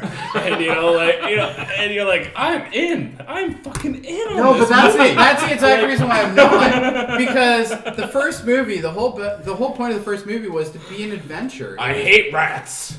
My dad hates rats. I'm not saying Crusade is a terrible movie because it's not. It's a I wish great I had movie. been there. And Oh, it don't is my attack rats. second favorite Indiana Jones movie. And out of the two that I acknowledge exist, and the one that is terrible. Does not exist. Temple of Doom exists, but it it's not exists, good. but it's not good. It's not No. good. The Temple of Chinese kid Doom is a ruins it. movie you watch on a Saturday night at For when me, there's nothing else to watch. for me, Temple of Doom is Star Trek 3. I've seen it. That's a very good analogy. I've seen it. You'll I watch skip it. it. Yeah, but you'll You watch have it to if it's see on it to get the TV. story, but then you skip it after. You accept it Yeah. as what You it is. accept it as being This what is it kinda is, but like it's not asking- really great. This is kind of like asking what's better, Rathacon or Voyage Home. It's Rathacon. And most people would say Rathacon, but No, a lot of people. I would say Voyage Home. A lot of people, and this is to me. Voyage But that's same not the question. to me, this is the same fucking question because It is kind of. we're asking. It's infuriating. That's why I picked Yeah, because but also because Raiders of the Lost Ark and Rathacon, they're the fucking badass fucking movie. Right? The real question Whereas- is, what's better, Wrath of Khan or Undiscovered Country? No, it's Rathacon, but Undiscovered Country. I like Undiscovered Country more. Me too. So yeah, like I go to the classic. But it's also, but they're two different movies. they're very Oh, different. they're Rathacon completely is, different Rathacon movies. is very close And to it's- a war. I honestly like the first Star Trek. If you take out that masturbation scene where they fucking drive, where they go around the ship so all the geeks can But have time how- to jerk off. How can we take If it they out? take that out- It's in the movie. Fuck that. No, if they take that out, it's a decent movie. Like it's a decent Sure. premise. But to there's the movie. nothing. There's nothing that It's I would not take a out of well-made Raiders. movie, but it's a good story. But anyway, sorry. But there's nothing I I'm would going take on out a of Raiders tangent that now. would, that if you took anything out of Raiders, you would lose what the principal point was, which was it was an adventure movie that had a guy named Indiana Jones in it. The third movie is about Indiana Jones his quest with the family, and of course, obviously, learning the lessons as And he of said. course, And I agree with that point. we It's a all very good wish it point. was his last crusade. But because well, the and it fourth was does not for a exist. long time, which was good. Yes. That's like saying like we wish the but- Final Frontier was the The Final entire Frontier. time I was alive, it was his last crusade, and then all of a Absolutely. sudden I'm in high school, and they go, "We're fucking putting this shit out. You better go watch it." And Oh, that fucking kills me. I that you were in did, high and school I when that hated happened. myself. The worst thing about the fourth movie was the fact that it opened terrible. The worst thing about the fourth movie is that it was fucking made. It's fucking. No, the whole movie is terrible. Opening, But the opening alone just a didn't god- sell you on the movie. damn The What was Lord. the best part of He's it? literally best hugging. part of what? The fourth movie? There wasn't a good part. I He's fell hugging Shia asleep. LaBeouf's fucking stomach while he's riding around on a motorcycle. This is not Indiana Jones. Indiana Jones I does haven't his own even But thing. that's my exact point, and that kind of gets back to Crusade. Crusade is almost the same idea, but it's got the old man with him instead on the sidecar. No, it's not on the And side. that's hear me out for a second. All right, it is essentially a buddy movie. It is about the quest of That these doesn't two guys. necessarily make it a bad movie. I didn't does say it was a bad movie. Have I ever said during No, this entire conversation it was no. bad? You're right, It's you're a right, fucking you're right. great movie, You're but right, it's yeah. not fucking Raiders. He's trying, Raiders he's trying to isn't. say it's a bad movie, but It's not a bad movie. you're saying it's a buddy cop movie, basically. No, I'm not. No. What I'm trying to say They is are not cops. they're not. They're not the same movie. Raiders is about the adventure, and I almost feel like Crusade is about the revenge in a way. Even though, and I know, yeah, you're all kind of, but it really almost is. It's almost like let's go kick the Nazis. I'm doing in the that nuts because again. I really have to pee. I'm so- rocking a bad piss too, but I'm All right. trying to win this. All right, let me argument. try to sum this up. Raiders, in my opinion, was a great adventure movie, and that is really what Indiana Jones is to me. It is an adventure series. Last Crusade, And that's what did makes it Why is what- Last Crusade Last better? Crusade did what Raiders couldn't, and it explained the character of Indiana Jones. It explained his dad, explained his background, explained It what wasn't needed. he learned, what he needed to learn to solve this. Let me ask you this, though. next problem in front of him. Did you and en- he still had to fight Did Nazis. you enjoy Raiders at all? Yeah, oh, I love Raiders. I You think love it- Raiders, yeah. okay. You love Raiders even though they didn't explain to you much in the ways of what Indiana Jones was. You got It's a the little bit first of a movie. backstory. It's the first story. It's like saying, well, they didn't explain the fucking, the United Federation of Planets It's like in the saying first Star Trek what's a movie. better movie? Like, that doesn't really, it's not relevant to how good the movie is. The movie is great because it's a fucking great movie. You know what's funny about Indiana Jones, and like this is really off topic, but like Indiana Jones, usually most of the time, the second movie is the best movie of a trilogy. Most of the time, like I've Not in this case. not in this fucking case. Like, Okay, The whole hold movie on. is. Let's- What's your problem, Dr. Star Jones? Wars. Best movie. That's it. That's the second movie. You know what I I mean? just summed it That's up. about the only restriction to that rule, though, because I can't think of really another series. Lethal other than- Weapon 2. I didn't like the Lethal Weapon movies. Diplomatic community. That was been terrible. revoked. Lethal Weapon 2 is far superior to the first. But both Yes. of them are still Lethal Weapon, and I'm just saying, a lot of times, second movie's better. Very fucking rare is the third movie All right. good. Kevin has to And- rock a piss. I think he really has to. Yeah. So, But Raiders is better. We all know. Who's made the most I've got, points? I have to piss too. So. I think I'm going with Jeff. Oh! Why are you Owen? You fucking cocksucker! You never win anyway. Son of a All bitch. this has to be It's a You're blood- walking home. It's the bloodline. I know. All right. Do I have to sign off and shit? I'm just glad I didn't lose. I have to Dave. piss so You have to bad. sign I don't know off. how I won that. I thought Jody was going to win for sure. All right. Well, thanks for listening to Trivial Debates. Fucking peace out, bitches. That's how we should end it. Well, Kevin has to rock a piss, so maybe Oh, you and I no, can end we're this. gonna be like- Actually, both of them have to go. So I guess it's just you and me now. I'm Dave. We should cuddle. We should. We should cuddle. No, we're not going to cuddle, Dave. I'm fucking kidding. Dave, don't grab that. Dave, I'm fucking kidding. All right, I guess we should sign off because the two of them are really Well, rocking shit. hey, thanks everybody for joining us for this. What episode is this? This is episode 7. 7. Wow, we're almost at double digits. Yeah, hey, okay. those are the jalapeno poppers. Jalapeno Pretty poppers. good. I gotta try some of those, so we should sign off. So we're gonna look back on this one day and go, man, this was. Why did we do this? I think is what we're gonna say. Right? Yeah, probably. But Alright. then we were like, we weren't doing anything better. Yeah, well, it's either that or I sit at home Have and you guys watch watched- Netflix, I guess. Have you guys watched all 4 episodes of Game of Thrones yet? I haven't watched any Game of Thrones yet. No. All 4 have been. You've watched all 4? Watched 4 in a row. You're one of those leakers? I'm right. You're a dirty leaker. Dirty leaker. All right. Anyway, I'm Jody Simpson. This has been Trivial Debates for this week, and thanks you all for coming. Hey, we're trying to end the show. What do you contribute? You bailed. I'm Tessa. Jeff, you won. I know. You're 3-1. I did not expect to win. I expected to win. Because I think Raiders is better. You heard it here. All right. Bye. Bye.